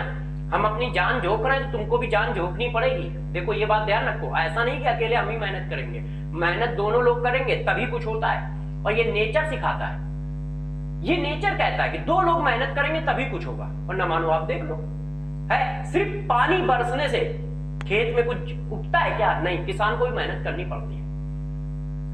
दोनों की मेहनत से ही कुछ होगा। इसलिए ध्यान रखिए, तुम भी मेहनत करोगे, हम भी मेहनत करेंगे तभी सिलेक्शन होगा, नहीं तो उससे पहले कुछ नहीं होने वाला है। तो मैं तो अपनी तरफ से कर देता हूं और उम्मीद करता हूं कि आप भी उतनी ही मेहनत कर रहे होगे, और जरूर कर रहे होगे, नहीं तो यार दुख जरूर होगा हमें कि आपके कहने से मैंने जान लगाई है, आपने नहीं लगाई है। तो दोनों लोग एक दूसरे का सहारा बने, ठीक है, और इस दरिया को पार करके सेलेक्ट हो। तो मेरे से सभी बच्चों से उतनी ही उम्मीदें हैं जितनी उम्मीदें आपके घर वालों को होंगी, उतनी उम्मीदें मुझे भी हैं आपसे, उतनी उम्मीदें, उससे एक उम्मीद कम नहीं है। क्यों, क्योंकि वो भी आपके भविष्य के बारे में अच्छा सोचते हो, मेरे से ज्यादा सोचते हैं, और मैं भी सोचता हूँ, और स्क्रीन पे जब खड़ा होता हूं तो कुछ ज्यादा ही सोचता हूं। तो इसलिए ध्यान रखिए, हम दोनों लोगों को निराश ना करें, आप पूरी जान लगा के पढ़ाई करें। हाँ, कोई प्रॉब्लम आए वो भी जी जान लगा के हेल्प करने के लिए आपके लिए तैयार है, और हम भी तैयार हैं। मगर यार प्लीज मेहनत जरूर करें, बहाने ना बनाएं। ढाल हमेशा सबके लिए होती है। कोई कहेगा सर 3 ही महीने में लेते इसलिए हमने पढ़ाई नहीं की, कुछ बच्चों का 3 महीने में सिलेक्शन भी तो हुआ है, वो तुम क्यों नहीं हो, वो तुम क्यों नहीं हो। तो इसलिए ध्यान रखिए, ढाल मत ढूंढिए, अपने को सेव करने की ढाल मत ढूंढिए, अपने को सेव करने की ढाल मत ढूंढिए, लड़ने के लिए तलवार ढूंढिए। अपने को सेव करने की ढाल मत ढूंढिए मेरे दोस्तों, लड़ने के लिए तलवार ढूंढिए। मतलब सिलेक्शन करने के लिए कॉन्सेप्ट ढूंढिए, सिलेक्शन ना हो उसके बचने के लिए बहाने मत ढूंढिए कि बस बहाने ढूंढने बैठ गए। अरे वो जो क्वेश्चन आया था वो तो केमिस्ट्री के बाहर का था, अरे कहीं बाहर से कहां से आ जाएगा यार, और आया था तुम्हारे लिए बाहर से आया था तो सबके लिए बाहर से आया था, कोई अकेले तुम ही थोड़ी थे, है कि नहीं। 3 महीने तुम्हारे लिए, अरे सर हमारे पास तो सिर्फ 3 ही महीने बचे हैं, तो भैया उन सबके लिए भी 3 ही महीने बचे हैं जो बोर्ड दे रहा है। तो मैं फिर से कह रहा हूं, ढाल मत ढूंढिए, सिलेक्शन करने के लिए हथियार ढूंढिए, कॉन्सेप्ट ढूंढिए, ठीक है। तो फोकस ढाल पे मत करो, फोकस हथियार पे करो, कॉन्सेप्ट पे करो, पढ़ाई पे करो, और सेलेक्ट हो, और अपना और अपने घर वालों का नाम रोशन करें, और हम लोगों को खुशी दें। चलिए टॉपिक पे वापस आते हैं। अब देखो यार, डेल्टा जी इक्वल टू क्या हो गया, जीरो, क्योंकि इक्विलिब्रियम की बात चल रही है। ई इक्वल टू क्या हो गया, ये, ठीक है। तो चलो कहानी को आगे बढ़ाते हैं। तो ई नॉट इक्वल टू क्या हो गया, ये आ गया। इसको ऐसे लिख लें तो बुरा तो नहीं लगेगा किसी बच्चे को कि सर आपने ऐसा क्यों लिखा है, ठीक है ना। इसको जाके उधर ले गए, अब यार इक्विलिब्रियम की वैल्यू क्या आ गई, तो मैं डायरेक्ट लिख दूं। यदि इस बात को मैं ऐसे भी लिख लूं तो भी अच्छा लगेगा आप लोगों को, बराबर में इक्विलिब्रियम, और इसको 10 बेस में चिपका दूं तो भी अच्छा लगेगा। तो यार इक्विलिब्रियम कांस्टेंट की वैल्यू ये आ गई, ये देखो। और वैसे बच्चे तो ये रिलेशन याद रखते हैं, इस रिलेशन से भी हमारा आंसर आ जाएगा। तो हमें दो रिलेशन याद रखने, ठीक है, एक ये वाला याद रखना है, एक मिनट, एक हमें कौन सा रिलेशन याद रखना है, ये वाला, और एक ये वाला, ठीक है, इस तरह से। अब जरा देखो यार, फार्मूले थ्योरी सब करा दिए, अब हम क्वेश्चन पे चलना चालू करेंगे। तो आपको क्या क्या बातें याद रखनी है, जरा अच्छे से ध्यान रखिएगा, क्या क्या पढ़ाया वो अच्छे से ध्यान रखिएगा, क्योंकि अब हम क्वेश्चन पे आ रहे हैं, आपको सिखा रहे हैं कि कब कब क्या क्या करोगे। तो पहली बात, इक्विलिब्रियम यदि कहीं आ जाए तो वहां डेल्टा जीरो होता है, तो ई सेल भी जीरो होता है, मगर ई सेल स्टैंडर्ड जीरो नहीं होता है इक्विलिब्रियम पे, इस बात को ध्यान रखिए। और ये किस तरह से चलेगा, इस तरह से मेरे दोस्त चलेगा, ठीक है। क्वेश्चन कैसे निकाले जाएंगे, इस तरह से निकाले जाएंगे। अब लास्ट एंड फाइनल हम लोग पढ़ते हैं, और इसके बाद फिर हम लोग क्वेश्चन पे चलेंगे। लास्ट एंड फाइनल होता है concentration cell, concentration cell. Concentration cell क्या होता है, जरा समझिएगा अच्छे से, ठीक है। ये क्या होता है मेरे दोस्त, ये होता है special type of galvanic cell. ये यार एक तरह का गैल्वेनिक सेल है, बस हम इसको स्पेशल टाइप इसलिए बोलते हैं क्योंकि इसके एनोड और कैथोड सेम मटेरियल के बने होते हैं। इसका जो एनोड होगा और जो कैथोड होगा वो दोनों सेम हाफ सेल होंगे। कैसे होंगे, सेम हाफ सेल होंगे विद डिफरेंट कंसंट्रेशन, बस इनके कंसंट्रेशन अलग अलग होंगे, मगर दोस्त हाफ सेल सेम होंगे। मतलब बताता हूं, जैसे किसी ने ये सेल बना दिया, देखिए ऐसे, मैंने यहां पे क्या किया, Zn की रॉड लगा दी, ये देखो, और Zn का कंसंट्रेशन ले लिया कुछ इस तरह से।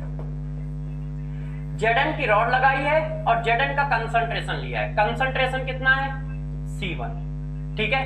फिर यहां पे मैंने दूसरा कंपार्टमेंट बनाया और दूसरे कंपार्टमेंट में भी मैंने Zn की रॉड लगा दी है, ऐसे Zn रॉड है, और फिर यहां पे मैंने ZnSO4 ली है, कंसंट्रेशन अलग है, C2। गौर से मेरी बातों को जरा समझिएगा, दोनों हाफ सेल सेम है, दोनों हाफ सेल सेम है, बस उनके कंसंट्रेशन अलग है। अब ये जो रॉड है ये 100% प्योर है, तो रॉड का भी तो कंसंट्रेशन चेंज कर सकते हो। किसी ने कहा कैसे, अरे भाई ये इम्प्योर रॉड लगाओगे तो यहां पर भी तो कंसंट्रेशन चेंज हो जाएगा, इसका इम्प्योर रॉड लगाओगे तो यहां पर भी तो कंसंट्रेशन चेंज हो जाएगा। तो जरा देखो, दोनों हाफ सेल सेम है ना, तो जब दोनों हाफ सेल सेम होते हैं तो उसको कंसंट्रेशन सेल बोलते हैं, और कोई बात नहीं है। दोनों हाफ सेल यदि सेम होते हैं तो उसको कंसंट्रेशन सेल बोलते हैं। और मेरे दोस्तों, दोनों हाफ सेल यदि सेम है तो आप सभी को पता है कि डेल्टा जी नॉट जीरो होगा, क्योंकि ई सेल जीरो आएगा, क्योंकि ई सेल की वैल्यू जीरो आएगी। क्यों ई सेल की वैल्यू जीरो आएगी, क्योंकि जब दोनों हाफ सेल सेम है तो उसमें से एक एनोड होगा, एक कैथोड होगा, उसमें से एक एनोड होगा और एक क्या होगा, कैथोड होगा। तो एनोड का जितना ऑक्सीडेशन पोटेंशियल होगा उसी के जस्ट बराबर और इक्वल इसका रिडक्शन पोटेंशियल होगा, क्योंकि सेम रिएक्शन होगी, बस अपोजिट होगी, तो ये आपस में कट जाएंगे, जीरो आएगा। तो ध्यान रखना, यदि कोई कंसंट्रेशन सेल है तो किसी भी कंसंट्रेशन सेल का जो होता है वो क्या होता है, ई सेल जो होता है वो मेरे दोस्त कैसा होगा, ई सेल स्टैंडर्ड जीरो होगा और डेल्टा जी स्टैंडर्ड भी जीरो होगा। ई सेल स्टैंडर्ड भी जीरो होगा और डेल्टा जी स्टैंडर्ड भी जीरो होगा, कुछ इस तरह से। यदि कोई कंसंट्रेशन सेल है, कंसंट्रेशन सेल का मतलब होता है same half cell, same half cell में कंसंट्रेशन अलग अलग होंगे इसलिए सेल काम करेगा, सेम हाफ सेल में कंसंट्रेशन अलग अलग होंगे इसलिए सेल काम करेगा, ठीक है। और यदि कोई सेल काम करता है तो देखो ये है। अब इसको दो कैटेगरी में डिवाइड कर देते हैं, कैसे, जरा देखो, कंसंट्रेशन सेल को हम दो कैटेगरी में डिवाइड कर देते हैं। कैसे डिवाइड कर देते हैं, जरा देखिएगा।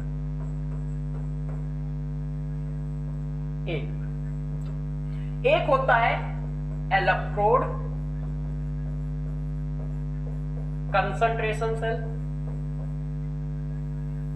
एक होता है इलेक्ट्रोलाइट कंसंट्रेशन सेल।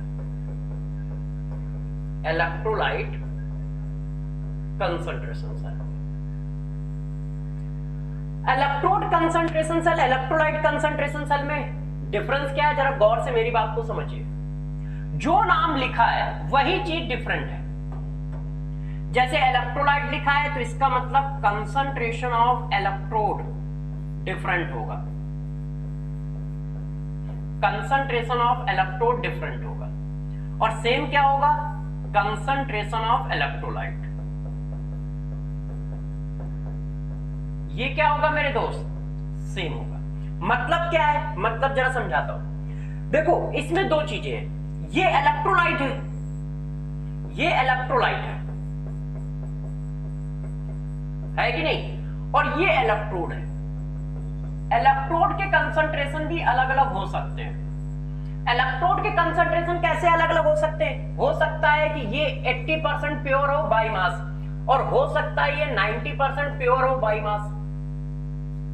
तो एक हमने इसको कैटेगरी कैसे बनाई, इलेक्ट्रोलाइट के कंसंट्रेशन सेम कर दिए, इलेक्ट्रोड के अलग अलग कर दिए, या इलेक्ट्रोड के सेम कर दिए, इलेक्ट्रोलाइट के अलग अलग कर दिए। इस तरह से हमने इसको दो कैटेगरी में डिवाइड कर दिया है। तो बच्चे याद करने में कभी कभी कंफ्यूज हो जाते हैं, तो ध्यान रखना जो नाम लिखा हो वही डिफरेंट है। इलेक्ट्रोड कंसंट्रेशन सेल लिखा है, इसका मतलब इलेक्ट्रोड का कंसंट्रेशन डिफरेंट है। इलेक्ट्रोलाइट कंसंट्रेशन सेल लिखा है, इसका मतलब इलेक्ट्रोलाइट का कंसंट्रेशन डिफरेंट है। Concentration of electrolyte, concentration of electrolyte क्या है, डिफरेंट है। और सेम क्या होगा, कंसंट्रेशन ऑफ इलेक्ट्रोड। तो ध्यान रखिएगा जो नाम लिखा है वही क्या है मेरे दोस्त, डिफरेंट है। जो नाम लिखा होगा वही डिफरेंट होगा।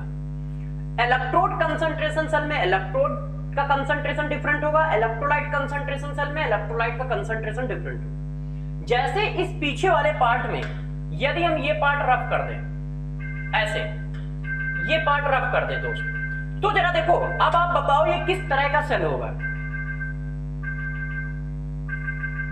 देखिए जरा बताइए कि ये किस तरह का सेल होगा, बताओ बच्चों।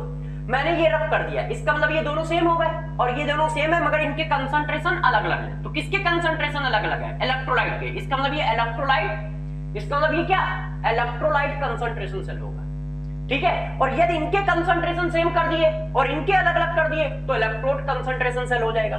तो जिसका कंसंट्रेशन अलग अलग होगा उसी का नाम चिपका देना है। इलेक्ट्रोड कंसंट्रेशन सेल में इलेक्ट्रोड का कंसंट्रेशन अलग होगा, इलेक्ट्रोलाइट कंसंट्रेशन सेल में इलेक्ट्रोलाइट का कंसंट्रेशन अलग होगा। इस बात को सभी बच्चे ध्यान रखेंगे कि कंसंट्रेशन सेल है तो डेल्टा जी नॉट 0 होगा और ई सेल स्टैंडर्ड भी 0 होगा। ये बात मैं पीछे ही बता चुका हूं, अभी भी ध्यान रखिएगा, ठीक है। इतनी बातें हम लोगों ने चिपका दी है। अब यार लास्ट एंड फाइनल एक और बात कर लेते हैं स्पॉन्टेनियस पर, कि यदि कोई सेल स्पॉन्टेनियस होगा तो कब होगा, स्पॉन्टेनियस ऑफ सेल। किसी भी सेल को स्पॉन्टेनियस होने के लिए क्या चाहिए, किसी भी चीज को स्पॉन्टेनियस होने के लिए डेल्टा जी हमारा कैसा होना चाहिए, निगेटिव होना चाहिए। और डेल्टा जी निगेटिव होने का मतलब क्या हुआ दोस्त, जरा देखो फार्मूला क्या होता है हमारे पास, ये होता है। ऐसा ही फार्मूला तो यार हम लोगों ने पढ़ा है। यदि इस वैल्यू को निगेटिव होना है तो सिंपल सी बात है कि ये वैल्यू पॉजिटिव होनी चाहिए। क्यों, पॉजिटिव इंटू निगेटिव मिलके ही तो निगेटिव आ सकता है। इसका मतलब यदि कहीं पर कोई सेल स्पॉन्टेनियस होना चाहता है तो ई सेल की वैल्यू हमेशा कैसी आनी चाहिए, पॉजिटिव आनी चाहिए, ठीक है ना। तभी कोई भी सेल कैसा होगा, स्पॉन्टेनियस होगा, फॉरवर्ड डायरेक्शन में। किस डायरेक्शन में, फॉरवर्ड डायरेक्शन में। तो यदि किसी सेल को आप फॉरवर्ड डायरेक्शन में स्पॉन्टेनियस करना चाहते हो प्यारे बच्चों, तो ध्यान रखिएगा ई सेल की वैल्यू पॉजिटिव निकलनी चाहिए। ई सेल की वैल्यू कितनी निकलनी चाहिए, पॉजिटिव निकलनी चाहिए। क्यों, क्योंकि डेल्टा जी निगेटिव आने पर ही ई सेल पॉजिटिव आएगा, ठीक है। और ई सेल पॉजिटिव लाने का मतलब हुआ plus into minus equal to minus. ये वैल्यू ऑलवेज पॉजिटिव होती है। ये दोनों वैल्यू क्या है, ऑलवेज पॉजिटिव होती है, ऑलवेज पॉजिटिव होती है। तो इसका मतलब सारा दामोदमार किस पर चला जाएगा, ई सेल पे चला जाएगा। तो इस सेल की वैल्यू पॉजिटिव होने पर डेल्टा जी निगेटिव आएगा और सेल क्या होगा, स्पॉन्टेनियस होगा। अब यार हम लोग कुछ क्वेश्चनों पे चलते हैं। हाँ बच्चों, अब चला यार क्वेश्चनों को देख लेते हैं कि क्वेश्चन कैसे करने हैं अपने को। जरा ध्यान दो यार, पहला क्वेश्चन हमारे पास स्क्रीन में आ गया है। इस क्वेश्चन को आप अच्छे से पढ़े और समझे कि क्वेश्चन में अपने को करना क्या है। क्वेश्चन क्या पूछा जा रहा है दोस्त, in the electrochemical cell Zn, यहां पर एक पैरेलल लाइन होगी, ठीक है, क्योंकि आप सभी बच्चे जानते हैं कि शुरुआत में सॉल्ट ब्रिज नहीं आएगा। Zn:ZnSO4 0.01 मोलर कंसंट्रेशन दिया है। दो पैरेलल लाइन किसको रिप्रेजेंट कर रही है, सॉल्ट ब्रिज को। कॉपर सल्फेट कंसंट्रेशन दिया है और यहां पर मेरे दोस्तों एक पैरेलल लाइन होगी, ठीक है, ये इस तरह से।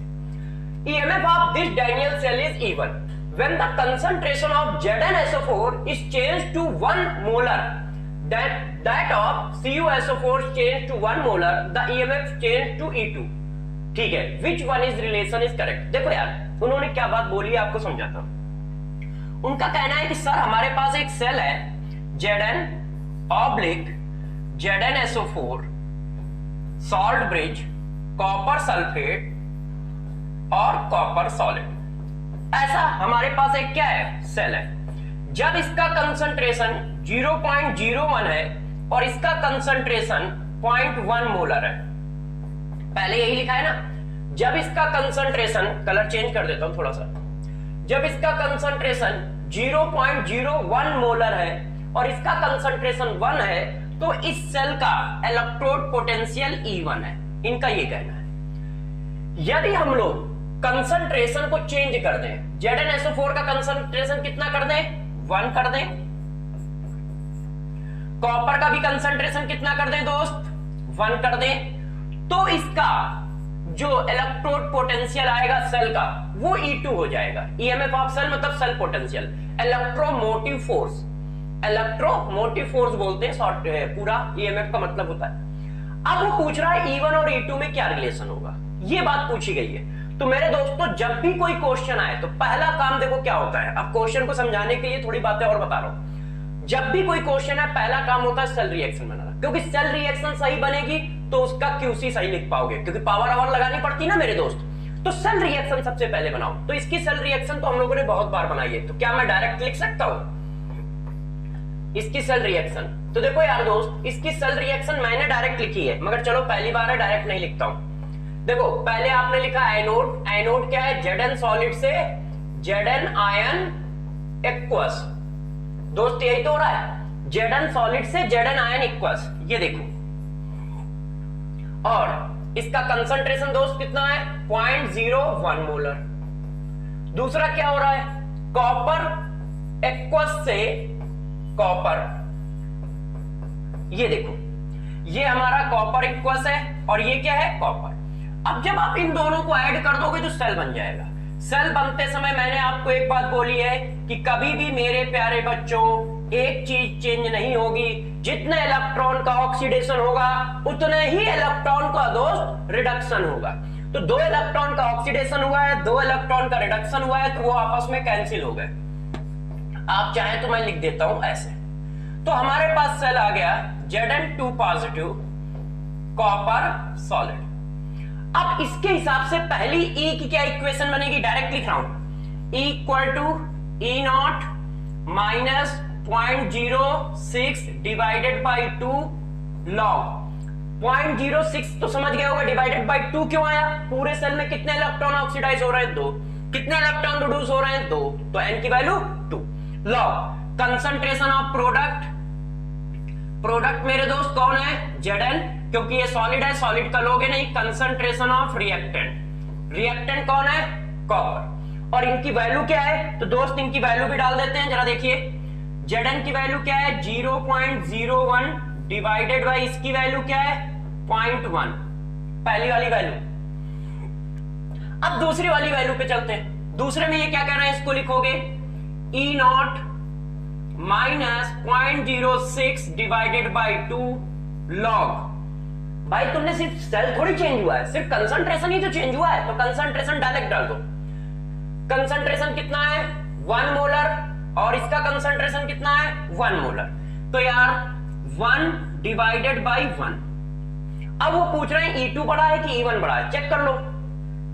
log 1 की वैल्यू कितनी होगी 0, तो ये आ गया इसके बराबर। तो E2 की वैल्यू दोस्त कितनी आ रही है, E2 की वैल्यू आ रही है E0 के बराबर, आ रही है कि नहीं आ रही है? E2 की वैल्यू दोस्त आ रही है E0 के बराबर, चेक कर लो, क्योंकि log 1 की वैल्यू क्या होगी 0, और E1 की वैल्यू कितनी आ रही है, जरा इसको चेक करना। जब इसको सॉल्व करोगे तो कितना आएगा 10 की पावर -1, और 10 की पावर -1 जब बाहर आएगा तो यहां प्लस हो जाएगा, इसका मतलब E0 में कुछ जुड़ रहा है। बात समझ पाए कैसे भाई? पॉइंट हटाओगे तो यहां पे 2 पॉइंट लगे, तो यहां क्या आएगा 10 नीचे, और 10 नीचे है जो ऊपर जाएगा तो 10 की पावर -1, और 10 की पावर -1 आगे आ जाएगा, क्यों? log की प्रॉपर्टी लगाओगे, तो जब 1 आगे आएगा तो यहां प्लस हो जाएगा, -1 आगे आना है ना, और log 10 की वैल्यू 1 हो जाएगी। डायरेक्ट लिख रहा हूं क्योंकि जगह कम थी। तो इसका मतलब E1 की वैल्यू जो आएगी मेरे दोस्त, वो आएगी E0 प्लस समथिंग, है कि नहीं? E0 प्लस समथिंग कितना आएगा, इतना आएगा। वैल्यू भी लिख देता हूं कितनी आएगी। किसी ने कहा सर आपने कैसे निकाल दी, तो यार आप भी निकाल सकते हो भाई। 10 की पावर -1 आगे आ गया तो ये प्लस हो गया, और log 10 की वैल्यू 1 हो गई, और इसमें 2 से डिवाइड कर दिया। तो इसका मतलब कौन बढ़ा रहा है? E2 की वैल्यू आ रही है E0, E1 की वैल्यू आ रही है E0 प्लस समथिंग, तो E1 बड़ा हो गया। आंसर हमारा क्या हो गया, ये हो गया। ठीक है कि नहीं दोस्त? चलो आगे बढ़ते हैं, अगले क्वेश्चन को सॉल्व करते हैं। नेक्स्ट नंबर का क्वेश्चन क्या पूछा गया, जरा देखिए। The pressure of hydrogen required to make the potential of hydrogen electrode 0 in the pure water at 298 Kelvin। वो कह रहे हैं हाइड्रोजन का क्या प्रेशर लिया जाए कि हाइड्रोजन इलेक्ट्रोड, मतलब हाइड्रोजन हाफ सेल का, गैस आयन हाफ सेल का इलेक्ट्रोड पोटेंशियल कितना हो जाए, 0 हो जाए। तो जरा देखो यार, इस क्वेश्चन को करने में 2 जगह पे बच्चों को प्रॉब्लम आ सकती है। पहला, ये एक हाफ सेल है, ये बात तो कंफर्म है कि ये एक हाफ सेल है, चेक करो। क्यों? क्योंकि इसके साथ कोई दूसरा तो जोड़ा नहीं गया। अब प्रॉब्लम ये है कि ये हाफ सेल है, तो हाफ सेल तो कैसा भी हो सकता है, वो ऑक्सीडेशन भी हो सकता है, वो रिडक्शन भी हो सकता है, तो इसकी कौन सी रिएक्शन है भाई?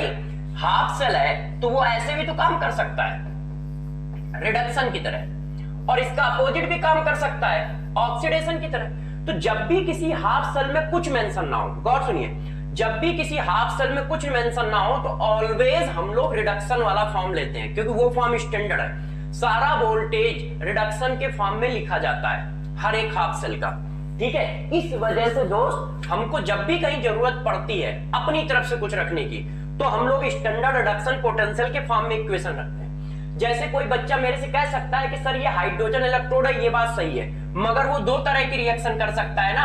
आपने पीछे पढ़ाया था, आपने पीछे बोला था कि हाइड्रोजन जो है वो 2 इलेक्ट्रॉन लूज करके कैटायन में भी कन्वर्ट हो सकता है, ऐसा हुआ तो वो कैथोड हो गया क्योंकि इसने क्या किया है, रिडक्शन, और ऐसा हुआ तो वो एनोड हो गया क्योंकि इसने क्या किया है, ऑक्सीडेशन। और आपने कहा था दोनों काम कर सकता है, तो हम कौन सी रिएक्शन लिखें? और रिएक्शन सही नहीं होगी तो आंसर कभी सही नहीं आना है, तो हम क्या लिखें? तो प्यारे बच्चों, जब भी कहीं ऐसी सिचुएशन आएगी कुछ मेंशन ना हो, तो हमेशा रिडक्शन वाली रिएक्शन को चूज किया करो, क्योंकि वो हमारा स्टैंडर्ड फॉर्म है। आप ये नहीं लिखोगे, हम हर एक सेल को रिडक्शन के फॉर्म में लिखते हैं। अब वो पूछ क्या रहा है कि बताओ इस हाफ सेल का पोटेंशियल 0 रखने के लिए कितना प्रेशर अप्लाई किया जाए हाइड्रोजन पे। तो भैया इसकी सेल रिएक्शन क्या आएगी, half cell reaction, E equal to E cell not minus 0.06 divided by 2 log pressure of hydrogen upon H ion concentration का स्क्वायर, यही तो आएगी इक्वेशन। अब जरा देखो यार, ये चीज आपने कहा कि 0 हो जाए, ये 0 होता है। हमने अभी पीछे आपको पढ़ाया था कि सपोज किया जाता है कि इसकी वैल्यू 0 होती है। Standard reduction potential of hydrogen half cell को हम लोगों ने 0 सपोज कर रखा है। Standard reduction potential of hydrogen half cell को हम 0 सपोज करके चलते हैं, ध्यान रखिएगा। पता नहीं मैंने अभी पीछे पढ़ाया है कि नहीं पढ़ाया है, और ये नहीं पढ़ाया ये बात तो अभी आगे पढ़ाऊंगा, भी जब इलेक्ट्रोलिसिस पढ़ाऊंगा तो ये बात पढ़ाऊंगा। देखिए जहां मैंने इलेक्ट्रोड पढ़ाया वहां पर ये बात डिस्कस हुई है कि नहीं हुई है? इलेक्ट्रोड कहां पढ़ाया यार बच्चों, कितना सारा तो पढ़ा डाला। देखिए प्यारे बच्चों, इलेक्ट्रोड पोटेंशियल यहां से चालू हुआ है। अब जरा देखो, इलेक्ट्रोड पोटेंशियल जब चालू हुआ है तो हम लोगों ने ये बात डिस्कस की कि हाइड्रोजन के इलेक्ट्रोड को सपोज करना है 0, कोई बात नहीं है, हो सकता है ना डिस्कस की हो, क्योंकि अभी इलेक्ट्रोलिसिस में डिस्कस करना है, मगर मैं यहां बता देता हूं क्योंकि यहां यूज हो रहा है। कहां गया ये? तो देखो बच्चों, मैं यहां पे आपको एक नोट डाल के लिख देता हूं, जैसे आपको ये बात याद रहे, ठीक है, आगे भी काम आएगी, और ये हम लोग को ध्यान भी रखना है। हम लोगों ने सपोज किया है कि जो हाइड्रोजन होता है उसका स्टैंडर्ड रिडक्शन पोटेंशियल 0 सपोज किया गया है, इक्वल टू 0। ये देखो, ये सपोज करके हम लोगों ने ईसीएस सीरीज बनाई है। ईसीएस सीरीज का नाम सुना होगा, इलेक्ट्रोकेमिकल सीरीज। इलेक्ट्रोकेमिकल सीरीज अभी हम लोग क्या करेंगे, इलेक्ट्रोलिसिस में पढ़ेंगे। तो इलेक्ट्रोकेमिकल सीरीज बनाने में हम लोग क्या करते हैं, रेफरेंस इलेक्ट्रोड रखते हैं। रेफरेंस इलेक्ट्रोड में हमने हाइड्रोजन के इलेक्ट्रोड के पोटेंशियल को 0 सपोज किया है। आप सभी बच्चे जानते हैं कि वोल्टेज की एब्सोल्यूट वैल्यू काउंट नहीं होती, वो हमेशा डिफरेंस बताता है। तो वो डिफरेंस कैसे निकाला जाए, तो इसको 1 को 0 मान के हम लोगों ने वो डिफरेंस क्रिएट किया। कैसे किया, नेक्स्ट क्लास में आपको डिस्कस करूंगा, आप टेंशन ना लो। अभी बस इतनी बात याद रखो कि हाइड्रोजन का स्टैंडर्ड इलेक्ट्रोड पोटेंशियल पूरी केमिस्ट्री में 0 सपोज करके चलना है। ध्यान रखना, स्टैंडर्ड 0 सपोज करके चलना है, ठीक है, नॉर्मल नहीं। नॉर्मल 0 के बराबर नहीं होगा, स्टैंडर्ड 0 के बराबर होगा, ये बात ध्यान रखिएगा। तो ये 0 होता है, ये 0 इन्होंने कह दिया है कि पोटेंशियल कितना हो, 0। तो वो कह रहा है प्रेशर क्या डाला जाए कि पोटेंशियल 0 है। तो बच्चों ने कहा सर कंसंट्रेशन भी तो नहीं दिया है। अच्छा क्वेश्चन है। तो बच्चों ने कहा सर कंसंट्रेशन भी तो नहीं दिया है, कंसंट्रेशन कैसे डालें? तो मेरे दोस्त वाटर की बात की जा रही है, रूम टेम्परेचर है, तो वाटर का कंसंट्रेशन तो फिक्स होता है रूम टेम्परेचर पे। कितना होता है, 10 की पावर -7। तो वो तो आपको दिया ही है। तो जरा देखो यार, इसी क्वेश्चन को हम आगे बढ़ाते हैं। तो ये क्या आ गया, जरा देखिए, तो वो आ गई वैल्यू 0, ये आ गया 0.06 डिवाइडेड बाई 2। प्रेशर अपने को दोस्त निकालना है। हाइड्रोजन का कंसंट्रेशन 10 की पावर -6 का स्क्वायर, 10 की पावर -7 का स्क्वायर। ये सब इधर आएगा, 0 हो जाएगा, तो ये फिर 0 हो गया।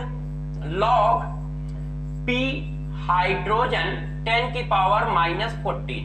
अब एंटी लॉग ले लोगे तो सभी बच्चों को पता है कि जब आप एंटी लॉग लोगे तो आ जाएगा P हाइड्रोजन, मतलब pressure of hydrogen gas upon 10 की पावर -14 इक्वल टू 1। क्यों?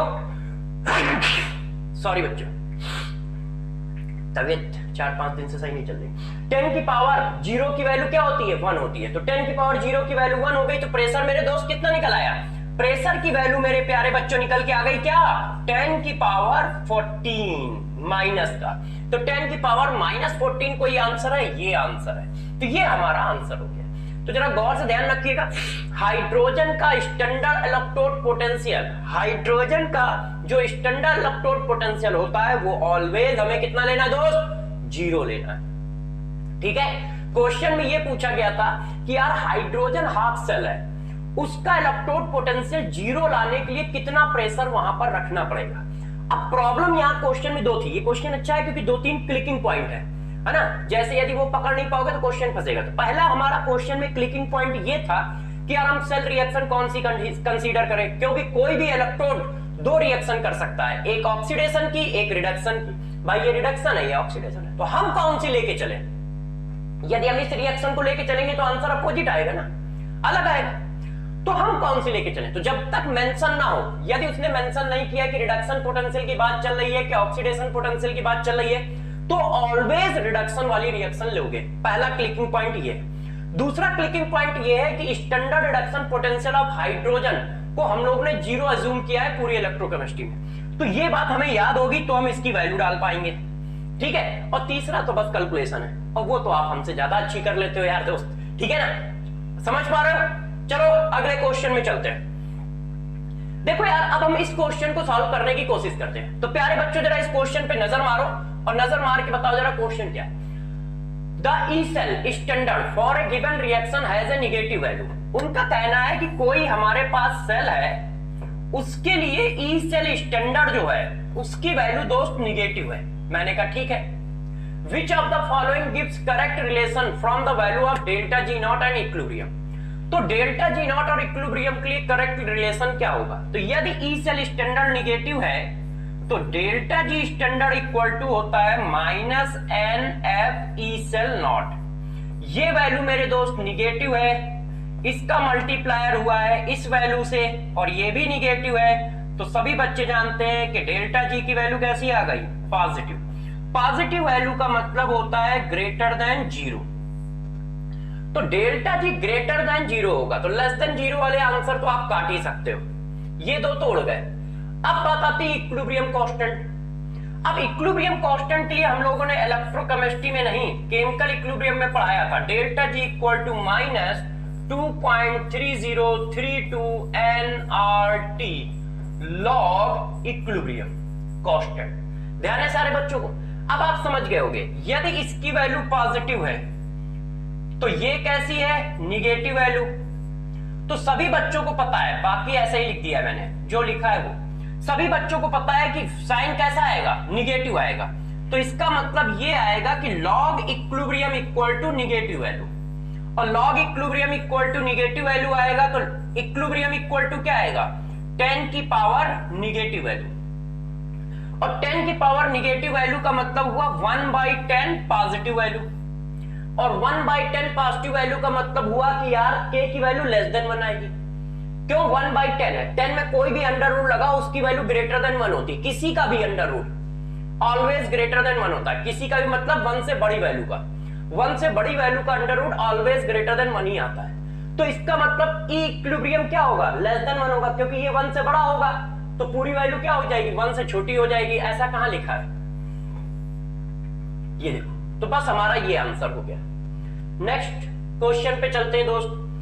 Hydrogen gas electrode is made by dipping platinum wire in a solution of HCl of pH equal to 10 by passing hydrogen gas around the platinum wire at 1 atmospheric pressure. The oxidation, देखो इस बार नाम दे दिया है, oxidation potential of electrode count करना है।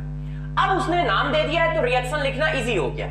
वो क्या कह रहा है, वो इतनी बात कहना चाह रहा है कि यार एक हमने गैस आयन हाफ सेल बनाया है हाइड्रोजन वाला, ये देखो, ये उसने क्या किया, ये उसने हमारा एसिडिक सोल्यूशन ले लिया है। एसिडिक सोल्यूशन किसका लिया है, HCl का, जिसका pH कितना है, 10 है।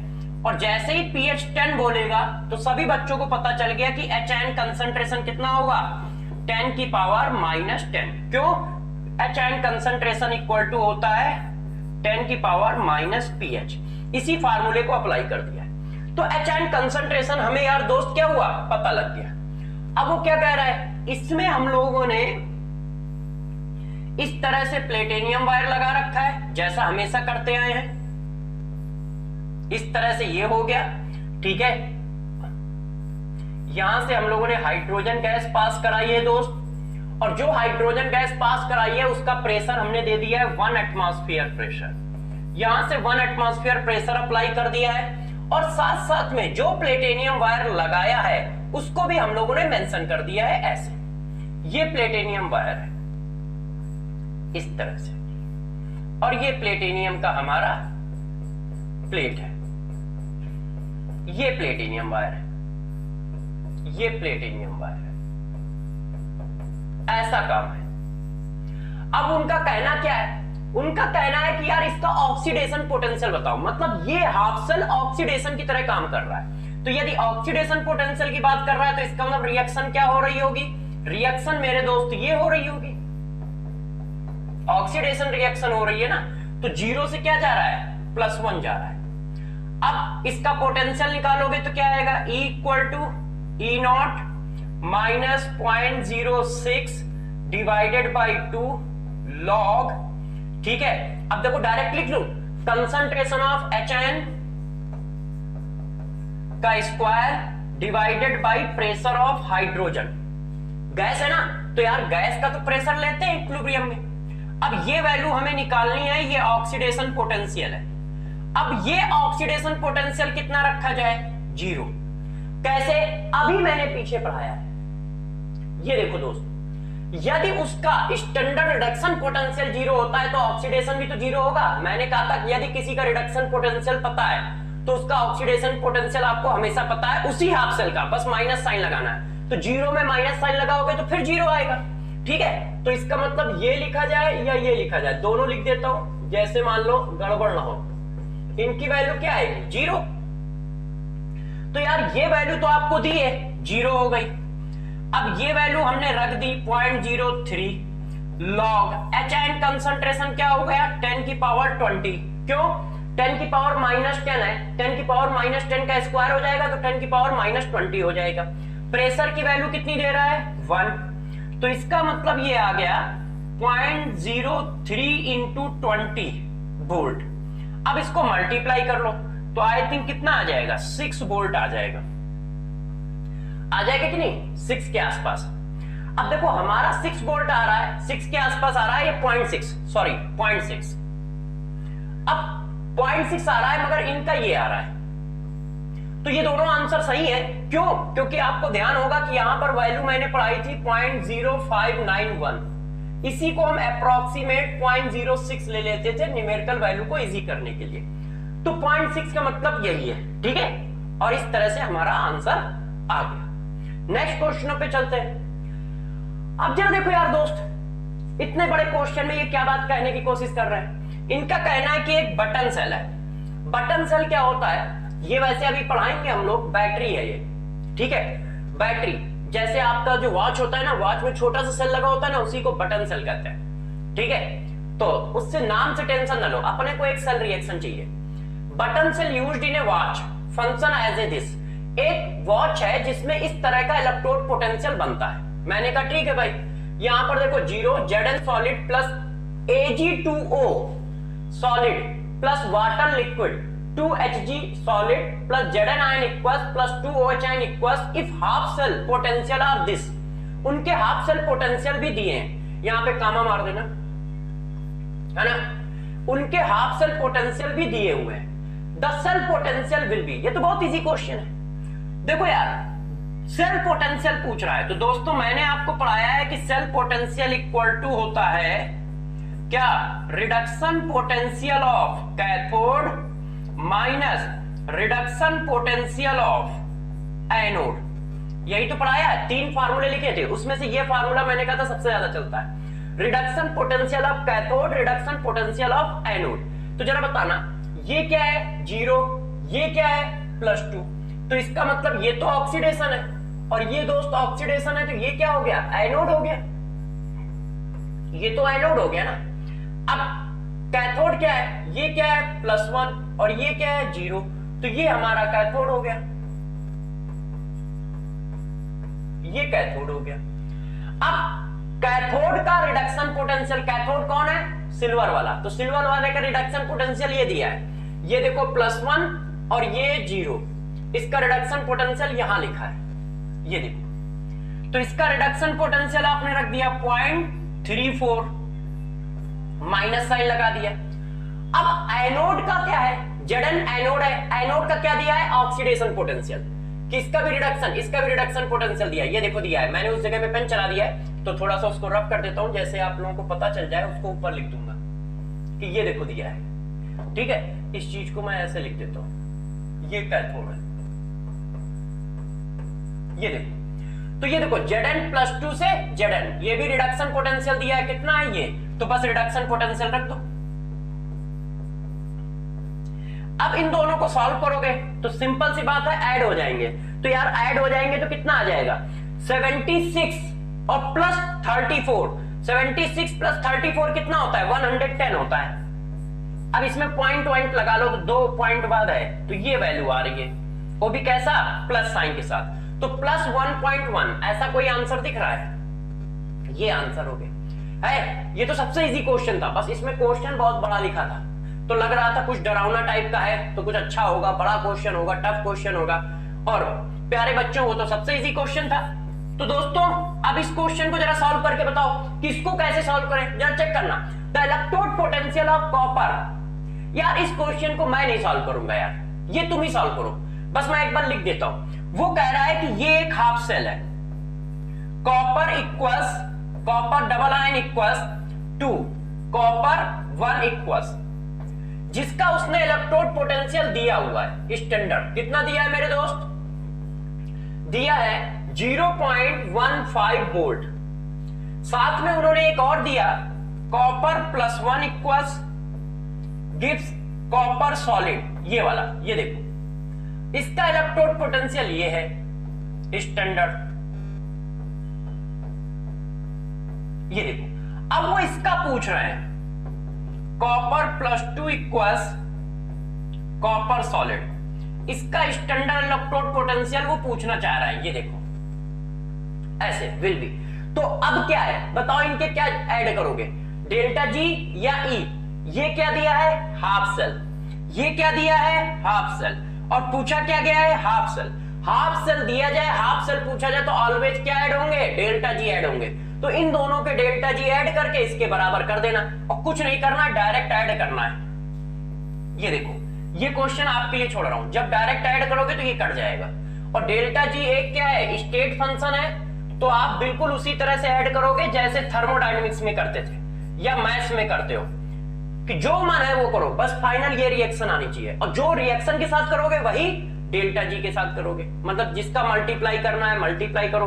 अब निकाल लोगे, छोड़ दो ना यार, अब कर लेना भाई यार, नहीं तो मार ही खाओगे, ठीक है, क्योंकि बहुत सारे क्वेश्चन कराने हैं। अब ये सब क्वेश्चन कर लोगे तो हम लोग आसानी से जल्दी जल्दी क्वेश्चन कर पाएंगे, टाइम भी कम है। Standard reduction potential of jet SN4 positive oblique SN2 positive couple is इतना वोल्ट, दैट ऑफ इतना, ठीक है। The standard electrode potential connected by the cell potential will B.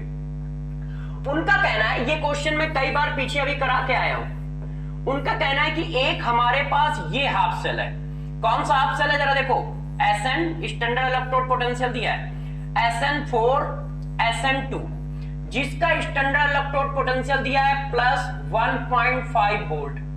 और एक हाफ सेल हमारे पास दोस्त ये है क्रोनियम ऐसे, इसका इलेक्ट्रोड पोटेंशियल दिया है -74.74 वोल्ट। अब वो पूछ रहे हैं बताओ इसका सेल पोटेंशियल क्या होगा, तो इसका मतलब सेल अपने को बनाना है। हाफ सेल देने से पता थोड़ी चलता है कौन एनोड होगा कौन कैथोड होगा, है कि नहीं? तो सेल अपने को बनाना पड़ेगा। अब अपने को बनाना पड़ेगा तो पता करना पड़ेगा ना यार दोस्त, कि कौन एनोड होगा कौन कैथोड होगा। कौन बताएगा कि कौन एनोड होगा कौन कैथोड होगा, कौन बताएगा? अरे यार तुम और हम बताएंगे। तुम और हम क्या बताएंगे दोस्त, जरा बताना। जिसका इलेक्ट्रोड पोटेंशियल ज्यादा होता है, रिडक्शन इलेक्ट्रोड पोटेंशियल, वो हमेशा क्या होता है कैथोड, और जिसका रिडक्शन इलेक्ट्रोड पोटेंशियल कम होता है वो क्या होता है एनोड। पीछे लिखाया है, ठीक है, बस मारी खाओगे यदि याद नहीं रह रहा है चीजें। देखो कॉन्सेप्ट भूले तो गए, अब देखो कहां लिखा है, मैं अभी आपको लिख के दिखा देता हूं कि ये बात मैंने कहां लिखाई है, कि कौन एनोड होगा कौन कैथोड होगा। ये बात मैंने कल लिखाई होगी फिर, ठीक है, आज नहीं लिखाई है तो कल लिखाई है, लास्ट पीछे वाली क्लास में लिखाई होगी। ये देखिए, तो चलो देखो यार बच्चों, तो इसका इलेक्ट्रोड स्टैंडर्ड इलेक्ट्रोड पोटेंशियल ज्यादा है तो ये कैथोड हो गया, इसका स्टैंडर्ड इलेक्ट्रोड पोटेंशियल कम है तो ये एनोड हो गया। अब तो काम खत्म हो गया, क्यों? क्योंकि ई सेल इक्वल टू क्या होता है, ई सेल इक्वल टू होता है E standard reduction potential of cathode minus E standard reduction potential of anode, यही तो होता है, ध्यान है ना।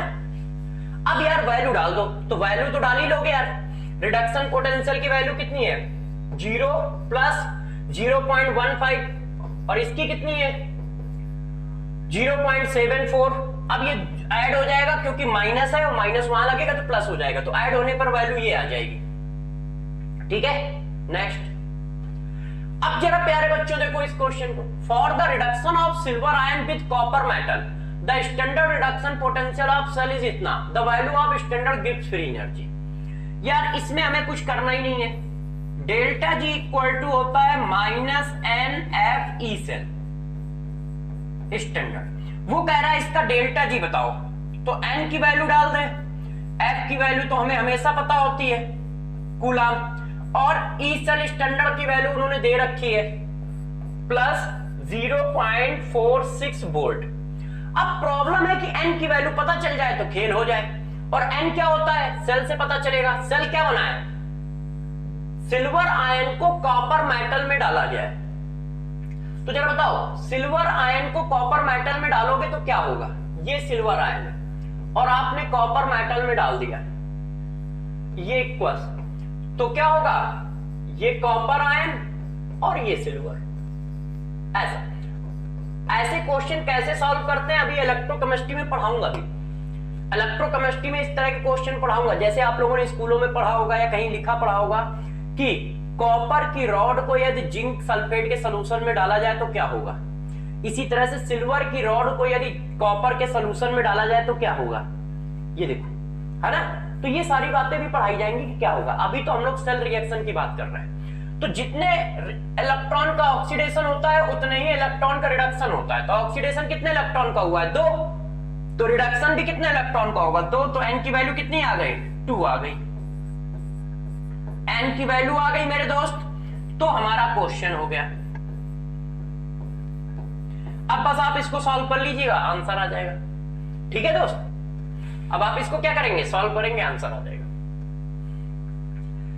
Copper plus 2 electron gives copper, copper plus 2 एक electron gives copper ion, electrode potential of this. इस क्वेश्चन को कैसे करोगे, तो यार मेरे हिसाब से इस क्वेश्चन को सारा बच्चा कर लेगा। एक हाफ सेल दिया है, दूसरा हाफ सेल दिया है, और तीसरे हाफ सेल का पोटेंशियल पूछ रहा है। तो क्या करोगे, डेल्टा जी ऐड करके निकालोगे, है ना।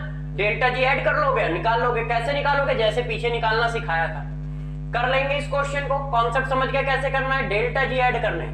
इसका डेल्टा जी कितना बनेगा, मैं लिख देता हूं, माइनस इलेक्ट्रॉन कितने हैं, 2 F, और सेल पोटेंशियल कितना है, 0.337। ये आ गया इसका डेल्टा जी। अब यार दोस्त देखो जरा, इसको पलटना पड़ेगा, क्यों, क्योंकि +1 यहां लाना है, अपोजिट है, और Cu यहां लाना है, इसको ऐसे। तो इसको पलट के लिख रहा हूं मैं, तो डायरेक्ट लिख रहा हूं पलट के। ये इक्वेशन का डेल्टा जी मैं लिख रहा हूं, Cu plus gives Cu plus 2 plus 1 electron. तो ई सेल कितना हो जाएगा, -0.153 हो जाएगा। हो जाएगा कि नहीं हो जाएगा, क्यों, रिएक्शन पलटोगे तो ई इलेक्ट्रोड पोटेंशियल भी पलट जाएगा, प्लस था माइनस हो जाएगा। तो हम इस रिएक्शन का निकाल के दे रहे हैं आपको। क्या हुआ, माइनस कितने इलेक्ट्रॉन का एक्सचेंज हो रहा है, 1, F की वैल्यू ये है, और सेल पोटेंशियल माइनस में है, -1.53 वोल्ट।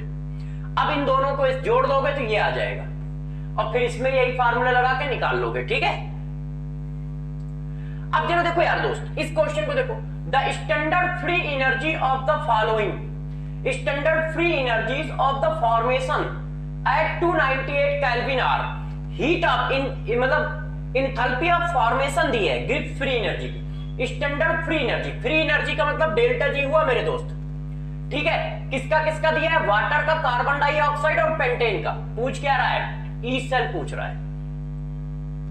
ये क्वेश्चन अच्छा है, इसको मैं पूरा करूंगा, आप लोग अच्छे से देखिए इसको करते कैसे। उसने मेरे को बोला कि स्टैंडर्ड फ्री एनर्जी ऑफ किसकी किसकी गिवन है, वाटर लिक्विड, फिजिकल स्टेट भी बता रखी है कि वाटर लिक्विड की गिवन है। ठीक है, और किसकी गिवन कर रहा है दोस्त, कार्बन डाइऑक्साइड गैस की गिवन कर रहा है।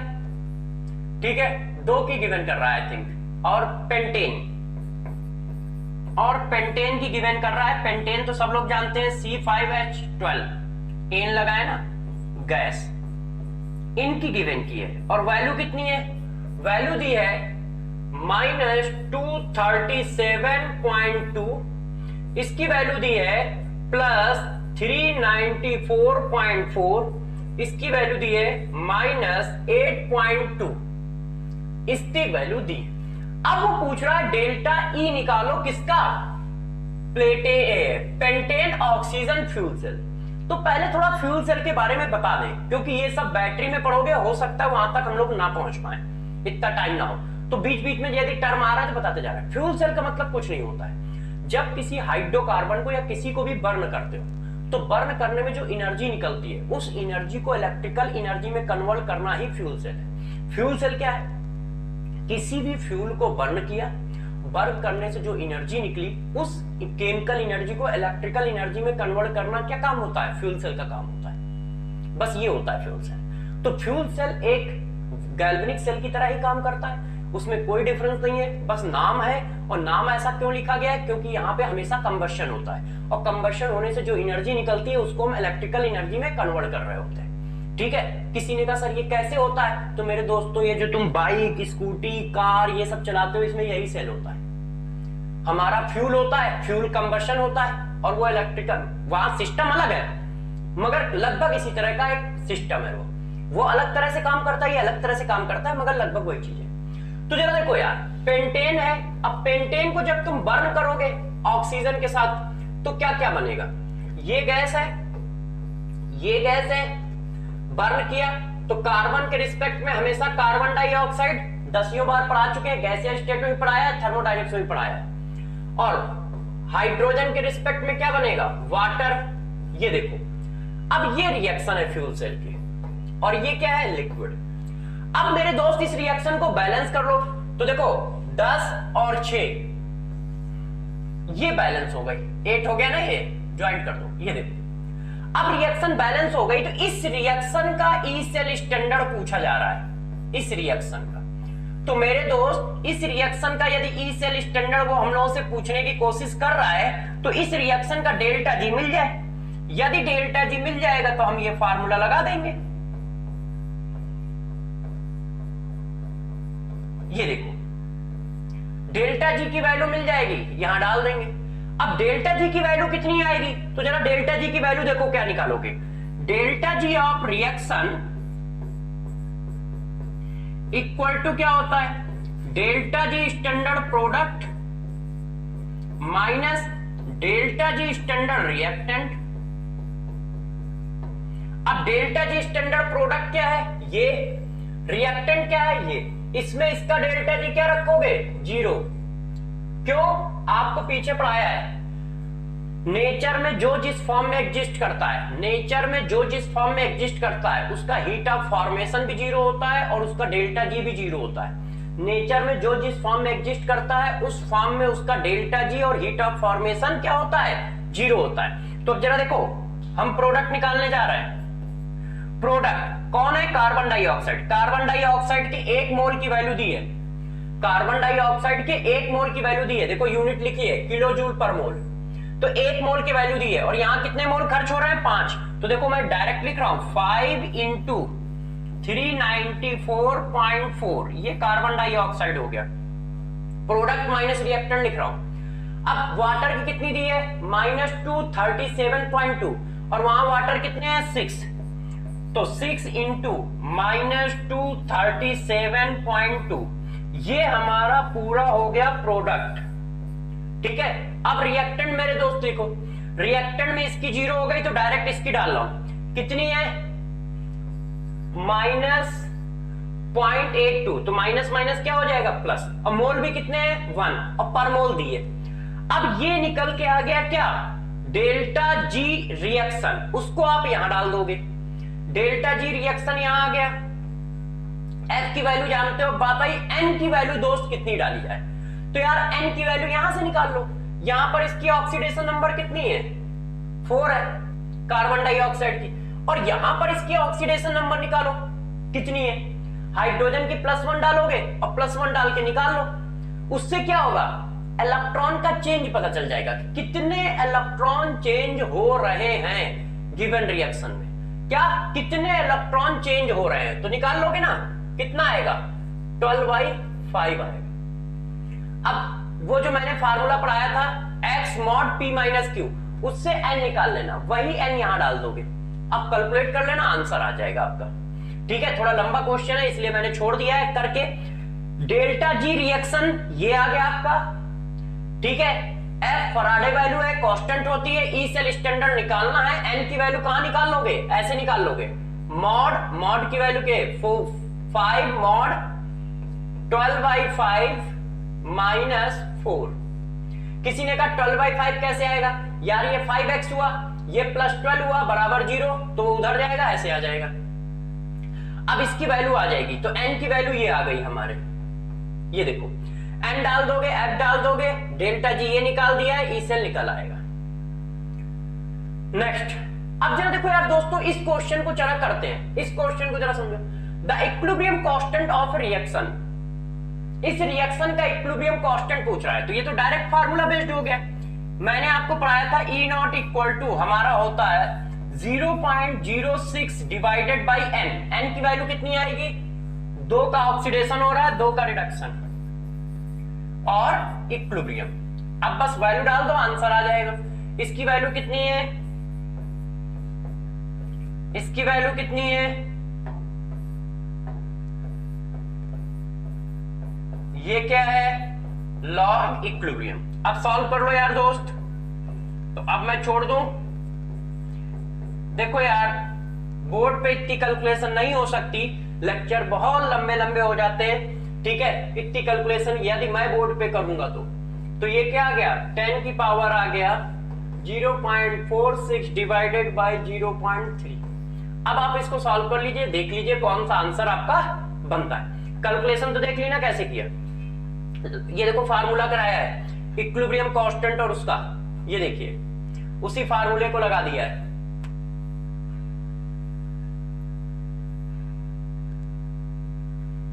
ये देखो यार, E0 equal to 0.6 upon n log equilibrium, बस फार्मूला लगा दिया है, वैल्यू निकाल लिए, ठीक है।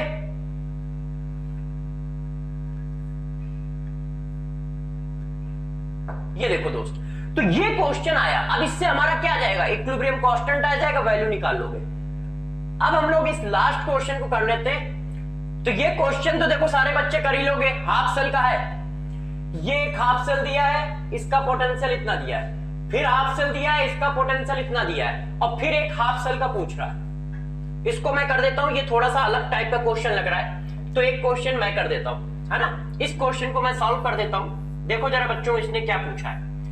इसने कहा है कि एक हमारे पास हाफ सेल है Fe2 इक्वल्स से Fe सॉलिड, और मेरे दोस्तों इसका पोटेंशियल कितना दिया है, -0.41, ठीक है। फिर वो कह रहा है Fe3 इक्वल्स इसका पोटेंशियल उसने दिया है 0.771 वोल्ट। अब वो पूछ किसका रहा है, इसका पूछ रहा है। ये देखो Fe solid to Fe equals 3Fe2 equals will be, इसका पोटेंशियल पूछ रहा है। ये क्वेश्चन थोड़ा सा घुमाया गया है, दिमाग अच्छे से लगाइएगा। मैं पहले राउंड में जब मैंने पढ़ा, मुझे लगा दो हाफ सेल दिए हैं और तीसरे हाफ सेल का पोटेंशियल पूछ रहा है। मुझे ये लगा था कि दो हाफ सेल दिए, तीसरे हाफ सेल का पोटेंशियल पूछ रहा है, मगर ये क्वेश्चन थोड़ा अलग है, चेक करना। ये एक हाफ सेल है +2 से 0, कैसा हाफ सेल है, रिडक्शन। ये जरा चेक करो, +3 से 0, ये भी आप हाफ सेल है, कैसा हाफ सेल है, रिडक्शन। अब जरा ये चेक करो, 0 +3 और +2, इसका मतलब क्या है, इसका मतलब ये देखो आप, यदि ये वाला पकड़ो तो क्या हो रहा है, ऑक्सीडेशन है, और ये वाला पकड़ो तो क्या हो रहा है, रिडक्शन। इसका मतलब ये फुल सेल लिखा है, ये हाफ सेल नहीं लिखा है। इसने हमारे साथ चीटिंग की है। चीटिंग क्या की है दोस्त, बताता हूं। ये ऐसे लिख सकते हो इसको, इसने हमें फंसाने की कोशिश की है हम लोगों के साथ गेम देख रहे हो। इसको महंगा पड़ेगा ये गेम। ये देखो, हम लोगों के साथ इसने चीटिंग की है। इसने क्या किया, इसने सोचा कि आपको ऐसा फील दो जिससे आपको ये फील आए कि ये एक हाफ सेल है, जबकि ये फुल सेल लिखा है। Fe0 से Fe+2, Fe+3 से Fe+2, ये तो यार फुल सेल है, ये तो पूरा सेल है, ये तो सेल रिएक्शन लिखिए। तो अब डेल्टा जी नहीं जोड़ोगे, कोई बच्चा हो सकता है जल्दी से डेल्टा जी जोड़ दे, वैसे डेल्टा जी जोड़ दोगे तो भी आंसर आ जाएगा, बस वो लेंथी ज्यादा हो जाएगा। डेल्टा जी जोड़ दोगे तो भी आंसर आ जाएगा, वो लेंथी ज्यादा हो जाएगा। मगर इसमें तुम चाहो तो डायरेक्ट इलेक्ट्रोड पोटेंशियल जोड़ सकते हो। क्यों, क्योंकि जब सेल बनता है तो जितने इलेक्ट्रॉन ऑक्सीडाइज होते हैं उतने इलेक्ट्रॉन रिड्यूस होते हैं, तो हम उतने इलेक्ट्रॉन रिड्यूस कराएंगे, इनके इलेक्ट्रॉन बैलेंस करेंगे। पहले ये चेक करो, ये वाला सेल अपोजिट दिया है तो इसको पलट लो। गौर समझ लीजिए, मैं दो बातें बता रहा हूं, इसके करने के दो मेथड है। आप चाहें तो डेल्टा जी ऐड करके आंसर निकाल लें, आप चाहें तो दोनों के डेल्टा जी ऐड करें, इसका और इसका डेल्टा जी ऐड करें और ये रिएक्शन का डेल्टा जी निकाल लें। उस डेल्टा जी से फिर ई सेल्फ नॉट निकाल लें। एक रास्ता ये है। और दूसरा, यदि ये सेल बना रहा है तो आप चाहें तो डेल्टा ई डायरेक्ट ऐड कर सकते हो। कैसे ऐड कर सकते हो ये मैं बता दे रहा हूं। इस रिएक्शन को मैंने बेटा पलट लिया ऐसे,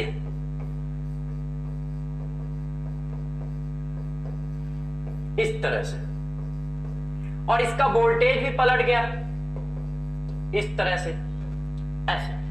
अब आपको पता है कि जितने इलेक्ट्रॉन ऑक्सीडाइज होंगे उतने ही इलेक्ट्रॉन रिड्यूस होंगे, तो इसमें 2 का मल्टीप्लाई करना पड़ेगा। और आपको पता है कि 2 का मल्टीप्लाई इसमें होगा तो वोल्टेज में भी होगा, है कि नहीं? तो देखो, डेल्टा जी ऐड करना है तो ऐसे ऐड करो। यदि डेल्टा जी के फॉर्म में करना है, ये इक्वेशन 1 हो गई, ये इक्वेशन 2 हो गई। अब इसका डेल्टा G1, इसका डेल्टा G2 स्टैंडर्ड ऐड करोगे, इसके बराबर आ जाएगा डेल्टा G3, और क्वेश्चन को सॉल्व कर लो। एक रास्ता ये है, ठीक है, जैसा हम हमेशा करते आए। और दूसरा रास्ता है कि ये है कि ये डायरेक्ट सेल बन गया है। और यदि दोस्त डायरेक्ट सेल बनता है तो आपको कुछ नहीं करना है, आप डायरेक्ट फार्मूला लगा सकते हो, E cell equal to E reduction potential of cathode minus E reduction potential of anode. यदि कहीं सेल बन जाए तो आप डायरेक्ट ये फार्मूला यूज कर सकते हो। अब ये सेल बन गया है तो हम डायरेक्ट ये लिख सकते हैं, जरूरी नहीं कि इतना बड़ा क्वेश्चन करें जैसे मैंने अभी किया है। इसका पहले डेल्टा G1 निकाला, फिर इसका डेल्टा G2 निकाला, फिर इन दोनों को ऐड किया, वो डेल्टा G3 निकल के आया, और डेल्टा G3 में फिर हमने फार्मूला लगाया माइनस एफ ई सेल। एक रास्ता ये था, ये बड़ा रास्ता है। और ये हम क्यों यूज नहीं कर रहे हैं? क्योंकि इस बार सेल बना है। 2 हाफ सेल देके तीसरा हाफ सेल नहीं पूछा गया है, 2 हाफ सेल देके तीसरा सेल पूछा गया है। और जब सेल पूछा जाए तो मैंने कहा था ये डायरेक्ट फार्मूला यूज कर सकते हो। अब इसमें से एनोड कौन है, कैथोड कौन है, पकड़ लो। वोल्टेज दिया है, जिसका वोल्टेज ज्यादा होता है रिडक्शन वोल्टेज, वो कैथोड होता है। किसका रिडक्शन वोल्टेज ज्यादा है? इसका। इसका मतलब ये वाला कैथोड है, तो कैथोड का वोल्टेज कितना दिया है? 0.771। एनोड का वोल्टेज कितना दिया है? प्लस हो जाएगा 0.441। अब दोनों को ऐड करो तो 1 से 1 कितना हुआ? 2। 7 और 4 कितना होता है? 11। 7 और 4 कितना होता है? 11। 12 हो जाएगा। तो ये देखो हमारा आंसर आ गया 1.212 वोल्ट। ये देखो आंसर मैच कर गया। तो ये एक ऐसा क्वेश्चन है जो एक लाइन में भी सॉल्व होगा, और यदि बच्चा अच्छे से पकड़ ना पाया तो बहुत लंबा सॉल्व होगा, और हो सकता है गलत भी हो। क्यों? क्योंकि ये लग रहा है जैसे ये एक हाफ सेल का पोटेंशियल दिया है, दूसरे हाफ सेल का ये पोटेंशियल दिया है, और तीसरा हाफ सेल पूछ रहा है, जबकि ऐसा क्वेश्चन नहीं है। और वैसे उसने खुद भी लिखा है, थोड़ा सा देखो, ईएमएफ ऑफ रिएक्शन पूछ दिया है, ईएमएफ ऑफ सेल नहीं लिखा है, रिएक्शन लिखा है, जैसे आप थोड़ा फंस जाओ। तो 2 हाफ सेल देके जब उसने उसी हाफ सेल से सेल बनाया है, फिर से बार बार बोल रहा हूं, 2 हाफ सेल दिए हैं और उन्हीं हाफ सेल का सेल बनाया है, तो आप डायरेक्ट ये फार्मूला यूज कर सकते हो। यदि 2 हाफ सेल देके तीसरा हाफ सेल पूछता तो डेल्टा जी वाले मेथड से करते, ठीक है। वैसे आप डेल्टा जी से करोगे तो भी आंसर आएगा, मगर अब इतना लंबा क्यों करेंगे, हम लोग डायरेक्ट ये फार्मूला लगा के आंसर निकाल लेंगे। इस तरह से क्वेश्चन क्यों करेंगे? तो अब मैं इसको रफ कर दूं सारा पढ़ाने के बाद कि ये वाला मेथड नहीं लगाएंगे, है ना। इसको रफ कर दे रहा हूं, समझा चुका हूं कि ये मेथड भी लगा सकते थे, मगर अब हमें इसकी जरूरत नहीं है, इसलिए मैं रफ कर दे रहा हूं। नहीं तो ये होगा कि किया क्या क्या है, ठीक है। ये तो बस सही लिखा है। तो जरा देखो प्यारे बच्चों, ये देखो, ये देखो यार दोस्त, बात समझ गए? ऐसे क्वेश्चन करोगे याला, अब जैसे मैंने करके छोड़ रहा है। तो प्यारे बच्चों, यहां तक हम लोगों ने सारे क्वेश्चन कर लिए, बहुत सारे आपको क्वेश्चन कराए। अब इन्हीं क्वेश्चनों को आपको और आगे फॉलो करना है। जो बचे हुए क्वेश्चन है वो मैं स्क्रीन पे ही छोड़ देता हूं, आप इनको करिएगा, पूछिएगा, ठीक है। आप इनको करिएगा, पूछिएगा, बहुत ज्यादा क्वेश्चन हो जाएंगे तो टाइम बहुत ज्यादा हो जाएगा। तो नेक्स्ट क्लास में हम लोग फिर मिलेंगे, तब तक के लिए आप अपना ध्यान रखें और खूब अच्छे से पढ़ाई करें और मेहनत करें। सभी बच्चों से बस एक ही रिक्वेस्ट है कि पढ़ाई अच्छे से करें, मेहनत अच्छे से करें, ठीक है। कोई बच्चा ये मत सोचे कि टाइम उसके लिए कम है, और कोई बच्चा ये भी मत सोचे कि टाइम उसके लिए बहुत ज्यादा है। टाइम हमेशा लिमिटेड होता है। आपको बस मैं एक अपनी तरफ से एडवाइस देना चाहता हूं, या कह सकते हो ज्ञान की बात बताना चाहता हूं। क्या? जरा समझो, कम समय में की गई ज्यादा मेहनत कम समय में की गई ज्यादा मेहनत रिजल्ट में कन्वर्ट होती है। ज्यादा समय में की गई ज्यादा मेहनत किसी में कन्वर्ट नहीं होती है, वो बस आपको ग्रोथ देती है मगर रिजल्ट नहीं देती है। मतलब ये 3-4 महीने जो बहुत मेहनत करेगा उसका सिलेक्शन होगा, और यदि ये 3-4 महीने वो सिर्फ 100 पढ़ेगा तो बस वो ग्रोथ कर गया। 500 नंबर आ रहे थे, 550 आने लगेंगे, ग्रोथ तो हो गई ना, मगर सेलेक्ट नहीं होगा।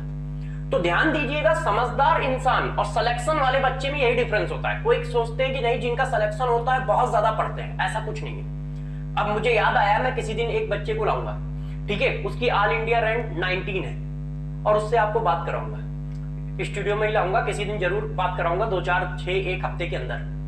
तो अब आपको पता चलेगा कि कम समय में की गई ज्यादा मेहनत रिजल्ट में कन्वर्ट होती है। गौर सुनो इस बात को, कम समय में की गई ज्यादा मेहनत रिजल्ट में कन्वर्ट होती है, और ज्यादा समय में ज्यादा मेहनत करने से सिर्फ ग्रोथ मिलती है। तो ध्यान रखिए, हम ग्रोथ लेने के लिए नहीं आए हैं कि 400 नंबर थे 450 आ गए, 400 नंबर थे 500 आ गए, नहीं, 400 नंबर थे 700 आएंगे, 500 नंबर थे 720 आएंगे, ऐसा करने के लिए हम आए। तो इसलिए पूरी ताकत के साथ जी जान लगा पढ़ो। ये 4-5 महीने 3 महीने जो पढ़ेगा वो सेलेक्ट होगा, वो सेलेक्ट होगा। और कितना पढ़ना है? जितना टाइम है। बहुत सारे बच्चे कहते हैं सर कितना पढ़े, क्या प्लानिंग बनाए? नहीं, ये सब बेकार की बातें हैं। जितना समय है सब पढ़ने में लगाओ। सिर्फ 4 महीने पढ़ के पूरी लाइफ सेट है यार, और तुम्हारी नहीं, तुम्हारे पूरे परिवार की। तो सोचो, सिर्फ 4 महीने मेहनत करके पूरी लाइफ सेट है। नहीं तो डेली मेहनत करो। जब तुम डॉक्टर बन जाओगे तुम क्या करोगे? टेबल पे बैठे रहोगे। मन होगा तो मरीज की शक्ल देखोगे, अच्छी नहीं है तो नहीं देखोगे, बिना देखे ही लिख दोगे कि हाँ यार जाओ ये खा लेना, ठीक हो जाओगे। और अच्छा लगेगा तो शक्ल भी देख लोगे कि हाँ भाई दिखने में कैसा लग रहा है। और नहीं तो भैया कहीं पर क्या होगा, तुम भी रिक्शा चला रहे होगे, तुम्हारे बगल में हम भी रिक्शा चला रहे होंगे, 24 घंटे दोनों लोग, है कि नहीं? क्यों? क्योंकि जहां तुम वहां हम। तो इसलिए ध्यान रखिए, एक कॉन्सेप्ट अपने दिमाग में बैठा लो जी जान लगा के, ये लाइफ का कॉन्सेप्ट है। कम समय में की गई ज्यादा मेहनत रिजल्ट में कन्वर्ट होती है, और ज्यादा समय में की गई ज्यादा मेहनत सिर्फ ग्रोथ देती है। तो ग्रोथ लेने नहीं आए हो तुम रिजल्ट देने आए हो। तो मेरे दोस्तों, रिजल्ट देने के लिए कम समय में ज्यादा मेहनत करनी पड़ती है। कोई बच्चा कहता है कि नहीं सर मैं 10 घंटे पढ़ रहा हूं तो क्या हो जाएगा? अरे नहीं, तुम 10 नहीं 20 घंटे पढ़ो, जितना टाइम मिलता है बस पढ़ो। खाना खाया सोया पढ़ाई की, खाना खाया सोया पढ़ाई की। जब मैं पढ़ता था तो मैं बस एक ही काम करता था। लास्ट के 3 महीने मेरा सिर्फ एक ही रूल होता था। चलो आज आपको बता देता हूं अपनी लाइफ का कि मैं लास्ट के 3 महीने कैसे पढ़ता था। मेरा काम सिर्फ एक होता था, सुबह उठा 6-7 बजे, जब लास्ट के 3 महीने होते तो स्कूल बहुत कम जाता था। सुबह उठा 6-7 बजे, फ्रेश हुआ, नाश्ता पानी किया, अपने कमरे में बैठ गया और बस पढ़ना चालू कर दिया। ठीक है, ब्रेकफास्ट आता गया, मम्मी ने दे दिया, मैंने खा लिया उसी टेबल पे। मैं टेबल से नहीं उठता हूं, फिर उस रूम से बस पढ़ता रहता हूं, पढ़ता रहता हूं। 1 बजे मैं अपने रूम से बाहर निकलता हूं। गया 5-10 मिनट कुछ इधर उधर किया, नहाया धोया, खाना खाया और फिर आके 1-1.5 घंटे सो गया। 1-1.5 घंटे सोने के बाद फिर मैं उठा, 5 मिनट इधर उधर टहला, ठीक है, वॉकआउट कर ली, छत पे चला गया, बस आधे घंटे। उसके बाद फिर मैं अपने रूम में टैग हो गया, फिर मैंने पढ़ना चालू कर दिया। अब फिर मैं पढ़ता था 6 बजे तक, क्योंकि गर्मियां हो जाती, पेपर हमेशा लास्ट में ही आते, उस समय गर्मियां होते। 6 बजे तक पढ़ता था। 6 बजे मैं बाहर निकल आता था अपने रूम से और घर के बाहर चला जाता था, दोस्तों के साथ गप्पे मारता था, जो भी बदमाशी कर सकता था करता था, ठीक है। और उस समय सिर्फ पढ़ाई की बात नहीं करता था, किसी भी दोस्त से कोई पढ़ाई की बात नहीं। 1-1.5 घंटे मस्ती करके फिर अंदर आ जाता था 7:30 बजे तक। 7:30 बजे 8 बजे आ गया, खाना ना खाया, 9 बजा लिया, 9 से लेके 1 बजे रात तक या 2 बजे रात तक फिर पढ़ा, बस और कोई काम नहीं है। बस इसी तरह से 10, 12, 15 घंटे पढ़ लेता था और 3-4 महीने ही मैं पढ़ता था, और इतने में हमारा हर एक एग्जाम बिल्कुल मस्त क्लियर होता था। क्यों? क्योंकि ये लगातार तुम यार 1-1.5 महीने जी जान लगा के 13-13, 14-14 घंटे पढ़ रहे हो, तो तुम्हारा सिलेक्शन नहीं, तुम्हारा सारा सिलेबस खत्म हो जाएगा। कोई बच्चे कहते सर मेरा बैकलॉग पड़ा हुआ है, बैकलॉग कैसे कवर करें? अरे निकम्मे, बैकलॉग इसलिए पढ़ा है कि तुम पढ़ना ना सोच के हमेशा पेन कॉपी लेके टाइम टेबल ही बनाया करते हो। अरे पहले पढ़ो तो सही, 1 महीने पढ़ के देखो जरा, 15-20 घंटे या 10 घंटे या 12 घंटे, खत्म ना हो जाए बैकलॉग तो कहना। मगर तुम पढ़ते कहां हो? तुम तो सिर्फ टाइम टेबल में अपना दिमाग बर्बाद करते रहते हो। तो बस इस शेड्यूल को फॉलो कर लो। 15-20 दिन फॉलो करोगे, कॉन्फिडेंस बहुत हाई हो जाएगा, क्योंकि उस 15-20 दिन में कम से कम तुम 20-25-30 चैप्टर खत्म करोगे, चाहे जिस चीज के खत्म करो, चाहे वो फिजिक्स के खत्म करो, चाहे केमिस्ट्री के खत्म करो, चाहे बायो के खत्म करो। जब 15-20 चैप्टर खत्म हो जाएंगे तो अपने आप मोलार हाई हो जाएगा, अपने आप कॉन्फिडेंस बढ़ जाएगा, अपने आप नंबर आएंगे। मगर निकम्मों को करना क्या है, सिर्फ एक काम करना है, आज सुबह से लेके शाम तक टाइम टेबल बनाया कल का, उसको 2 घंटे फॉलो किया, फिर शाम को बैठ गए नया टाइम टेबल बनाने, फिर तीसरे दिन बैठ गए नया टाइम टेबल बनाने, फिर चौथे दिन बैठ गए सर को मैसेज करने, 5वें दिन हाय हाय करने बैठ गए कि अब मेरा क्या होगा, मेरा क्या होगा। अरे भैया जरा थोड़ा अच्छे से पढ़ाई तो करके एक बार देख लो, तो तुम्हें पता चल जाएगा तुम्हारा क्या होगा, और तुम ही सेलेक्ट होगे और कोई नहीं सेलेक्ट होगा। क्यों? जो सेलेक्ट हो रहे हैं वो तुम्हारे जैसे ही निकम्मे बच्चे हैं, तुम्हारे जैसे ही होनार बच्चे हैं। तुम अपने को निकम्मे समझोगे तो निकम्मे है वो, तुम अपने को होनार समझोगे तो वो होनार है। अंदर तो झांको, वही हो जिसका सिलेक्शन हुआ है और जो तुम बैठे हो, दोनों एक ही हो, बस दोनों में डिफरेंस इस बात का है कि वो करता है तुम सोचते हो, वो करता है तुम सोचते हो। तो भैया करो, सोचो नहीं। ठीक है, आज के लिए इतना ही, ज्ञान की बातें खत्म हुई। मान लो तो डॉक्टर, ना मानो तो सिर्फ ग्रोथ मिलेगी। जय हिंद।